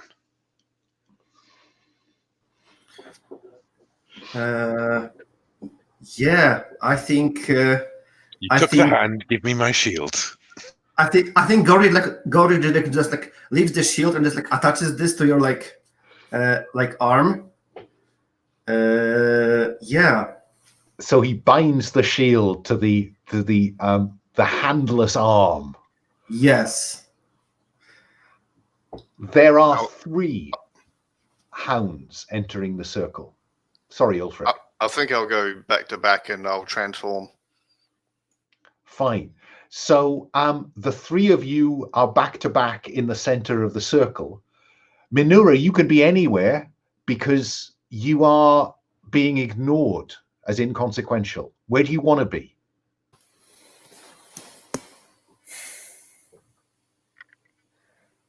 I think I'll walk towards the edge of the circle and stand beside one of the stones and have a look so I can watch what's happening.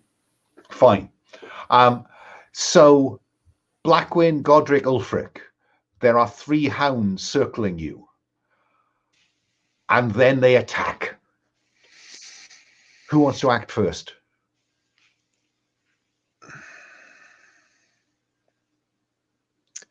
Yeah, you know what?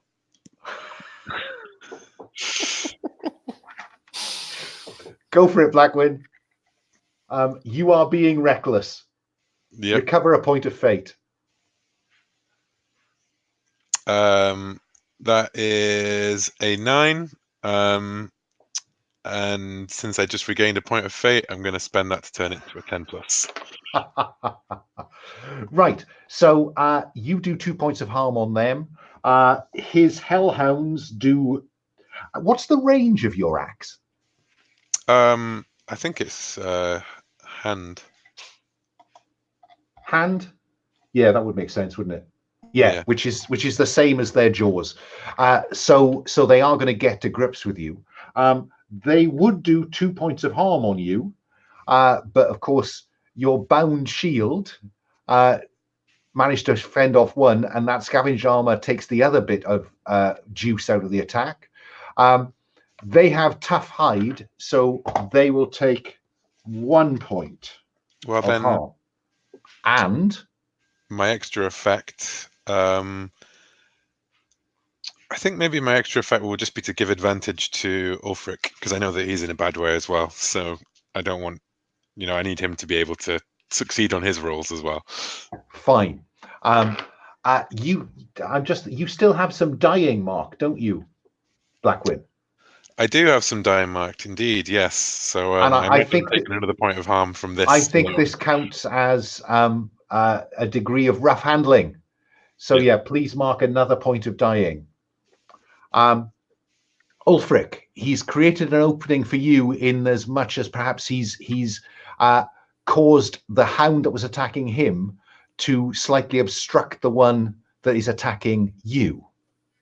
I'm wearied and I've got 0 fate. So, do you just narrate something? How does it work? You're wearied, so yeah, you're tired. You have less scope. Any damage you take will go into your dying track, and I'm going to force you to attack them. Sweet. Just throw yourself at it. All right.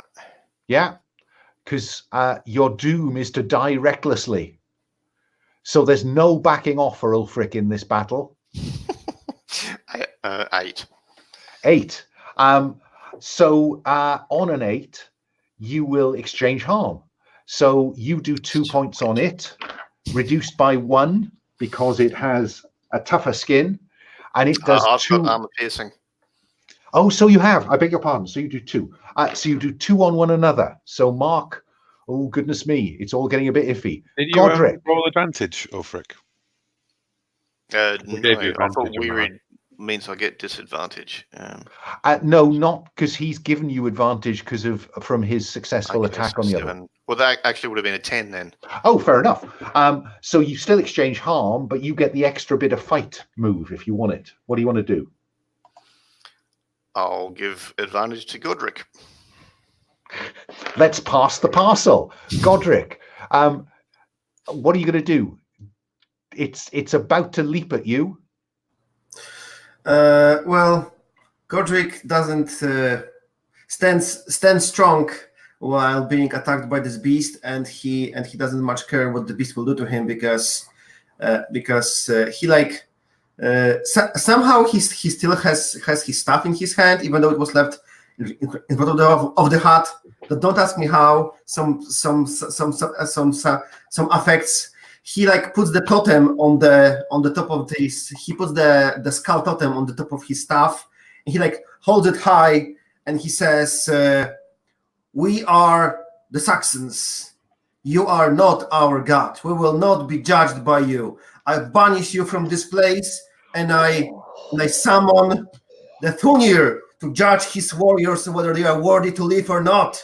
I banish you from this place," and I like hit the stone, and I like hit the floor with my staff with the skull and everything. I wasn't seeing that one. Seek to banish the Celtic god of the dead. Go ahead, Godric. Roll with soul and spend a point of fate. Yeah, I'm totally doomed right now, but I'm not sure that it doesn't make sense to roll advantage with this one or not, because I just got advantage, but I'm not rolling fight, so does it make sense to roll with advantage or not? No, I think that perhaps what the god of the dead has seen is that Blackwin managed to hold off one of his hounds, and Ulfric also seemed to hold off one of his hounds.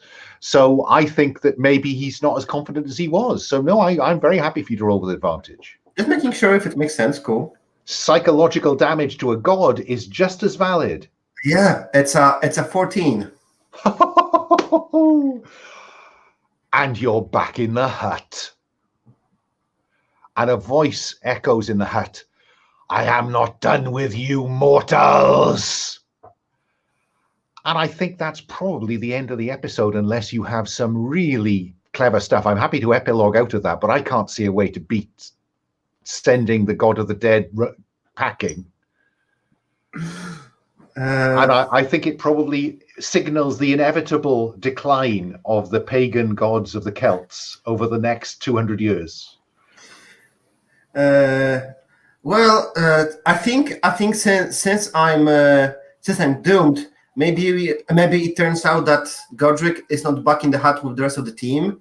He has to now face Thunir and Voden for overusing his power. So maybe he's not there, and he's like in a different place being judged. Yeah. Are you content? Because that seems to me to be quite a neat bow for the end of the session, given that we have about 20 minutes to play. Is that fair? Okay. Well, let's go straight to epilogue then. And I have to start with Godric's epilogue. You are in the Golden Hall of Woden, Godric. What do we see? I think he's at the entrance, and Woden is sitting at the end on his throne, and there are like ranks of like ghostly looking warriors with armor and shield, and Godric is there just with his staff and his totem, but he like walks proudly toward like the middle of the room where we see like a circle, and he bows and he says, "Mighty Woden, your servants. I'm your servant. I have come for your judgment, whether you find my deeds worthy. My deeds are: I have slew the witch who served the god of undead, and have banished him from his place, so that I may come here in front of you and be judged by you whether I'm worthy to continue living." And I think that's probably where we fade out, because we mustn't know the answer to that question until the sequel. Yeah. And I think as well. Oh well, don't get me wrong. You know, I don't have to have you narrate your doom now. You are doomed until such time as somebody can intervene. I can play with you for session after session after session, Ulfric. So who would like to step in for an epilogue next? I think we see Blackwin with his arm bound, thingy, and maybe now he doesn't carry a big shield. He carries like more of a small buckler that he mostly just keeps strapped to his arm at all times now, always ready to go. I think that he is sort of standing out at the edge of the village, and he's looking out to the fields and the woods, and I think he says,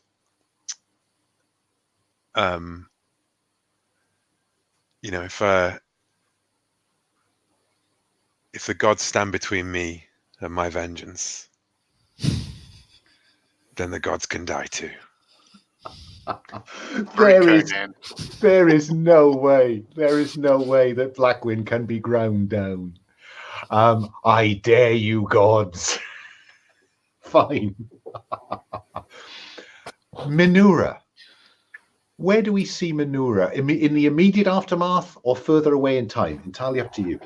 No, it's when we return to the king, and we see Minura standing while the other in the group are getting the reward. She stands at the side looking sad because of her not feeling that she belongs in the nobility.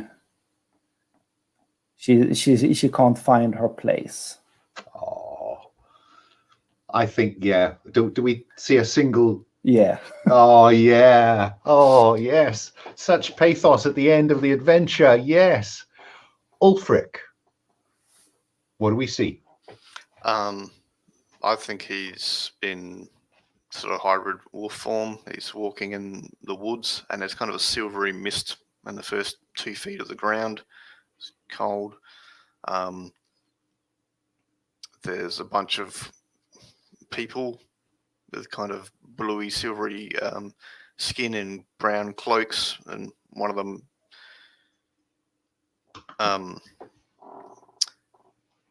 takes their hood back, and there's a bunch of runes that slowly revolve around where the eyes should be, and there's like a big cauldron, because it's the cauldron of Dagda. It's probably not the proper pronunciation, but yeah, and that it sort of says drink and learn, and I lean towards the cauldron, man. Credits. Oh, I would like to add a little something to the end of that one, if I may, because these Celtic emissaries, there's a whisper as you drink. You hear a whisper, and it's Alun, and he says, "You were the son of my emissary, and now you shall act for me." Good enough? Yeah. Okay. Oh, dearie me. Right. Thank you so much for that. I would like to steal another 5 or 10 minutes of your time to do a quick Roses and Thorns, if I might, before we end the recording and go about our merry ways. Can I start in the order of the character keeper? Will, any roses? I'd like to give roses to Godric for his wonderful portrayal of the gods and the mystics and the bargaining that he has to do with them, and like the spirits of the world around him. I thought that was really good, and I'm glad it's the most used magic I've seen in Eotenweard, or I think in Monster of the Week in general, beyond being a spell slinger. So it was really fun. Thank you for that. Henrik, any roses, any things you want to highlight as particularly satisfying? I think the end was very good with Godric. Yeah, I think that was a really nice Yeah. epilogue to get us out. No, I'd agree. Blake. Oh, sorry, I jumped. Pavel. My roses to Henrik for like finding for finding the space in this like really violent adventure for the Luke, who is not so violent character, but was really cool to see her go and act as the face of the group, and then when the fighting was really bloody, hiding in the bushes, but then like really showing off in the fight with the witch, and just like despite being so disadvantaged with the savages, like going toe to toe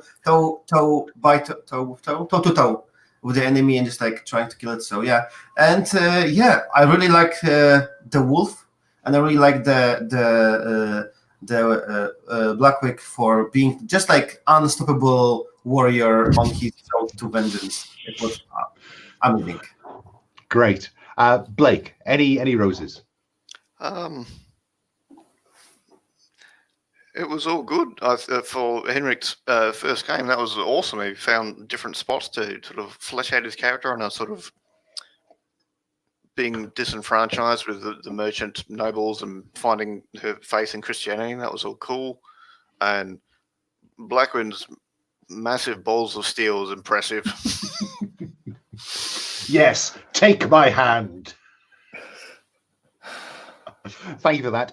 Yeah, roses from me. Yeah, Henrik, I do hope to play with you again, because I think you brought something really cool to that game. And you managed a kind of complete story arc for Minura in just one session, from outcast loon via then finding yourself a little bit, but then at the end, still there's no place for Minura. So no, that was very cool. I enjoyed that. Thank you very much. Ulfric, yeah, I quite like the skin changer character. This is the first time it's been played. Thank you for that. I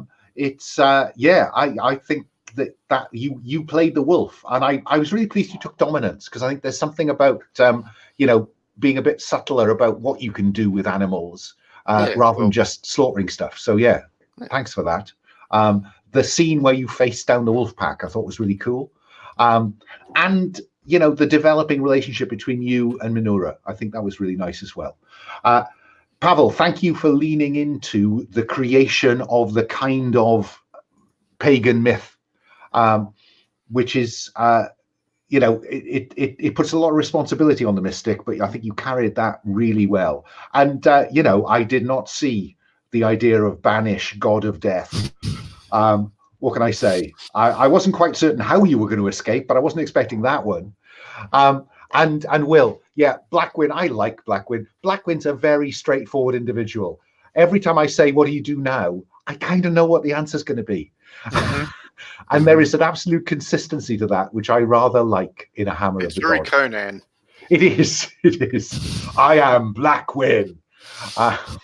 So thank you for that. I'll go back the other way. Any thorns, anything that didn't go as well as you would like, or things that you think could be changed? Blake, can I start with you? No, I think you fine-tune it. It's good. Thank you. Pavel? It's not to you, it's more to the system. Like one of the weakest points of Monster of the Week is the fight move, where on 7 to 9, it's bleak. Nothing really happens. You just exchange harm. I think that if you are hacking it, you could throw, like, on 7 to 9, pick one of those options, and on 10 plus, pick 2 or 3, because that's the weakest part of the Monster of the Week that I find. And that, I think if you're hacking this, you could, like, try to fix it. I think that's very perceptive, because my thorn was going to be the fight. This is the fightiest game against the most resistant opposition that we've had in any of the Eotenweard games, and they drag. So you're quite right. I think there is something about just almost not quite throwing out the root move, but finding a different way to do this, because I think that there's something more interesting to be done with fights than that. Yes.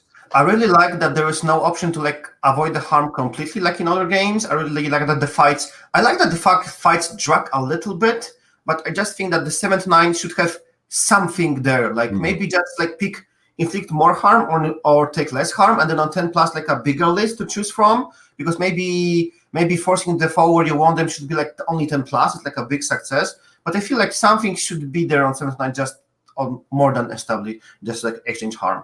That's the weakest part of the Monster of the Week, and I think there's plenty for that you could fix it. And I think I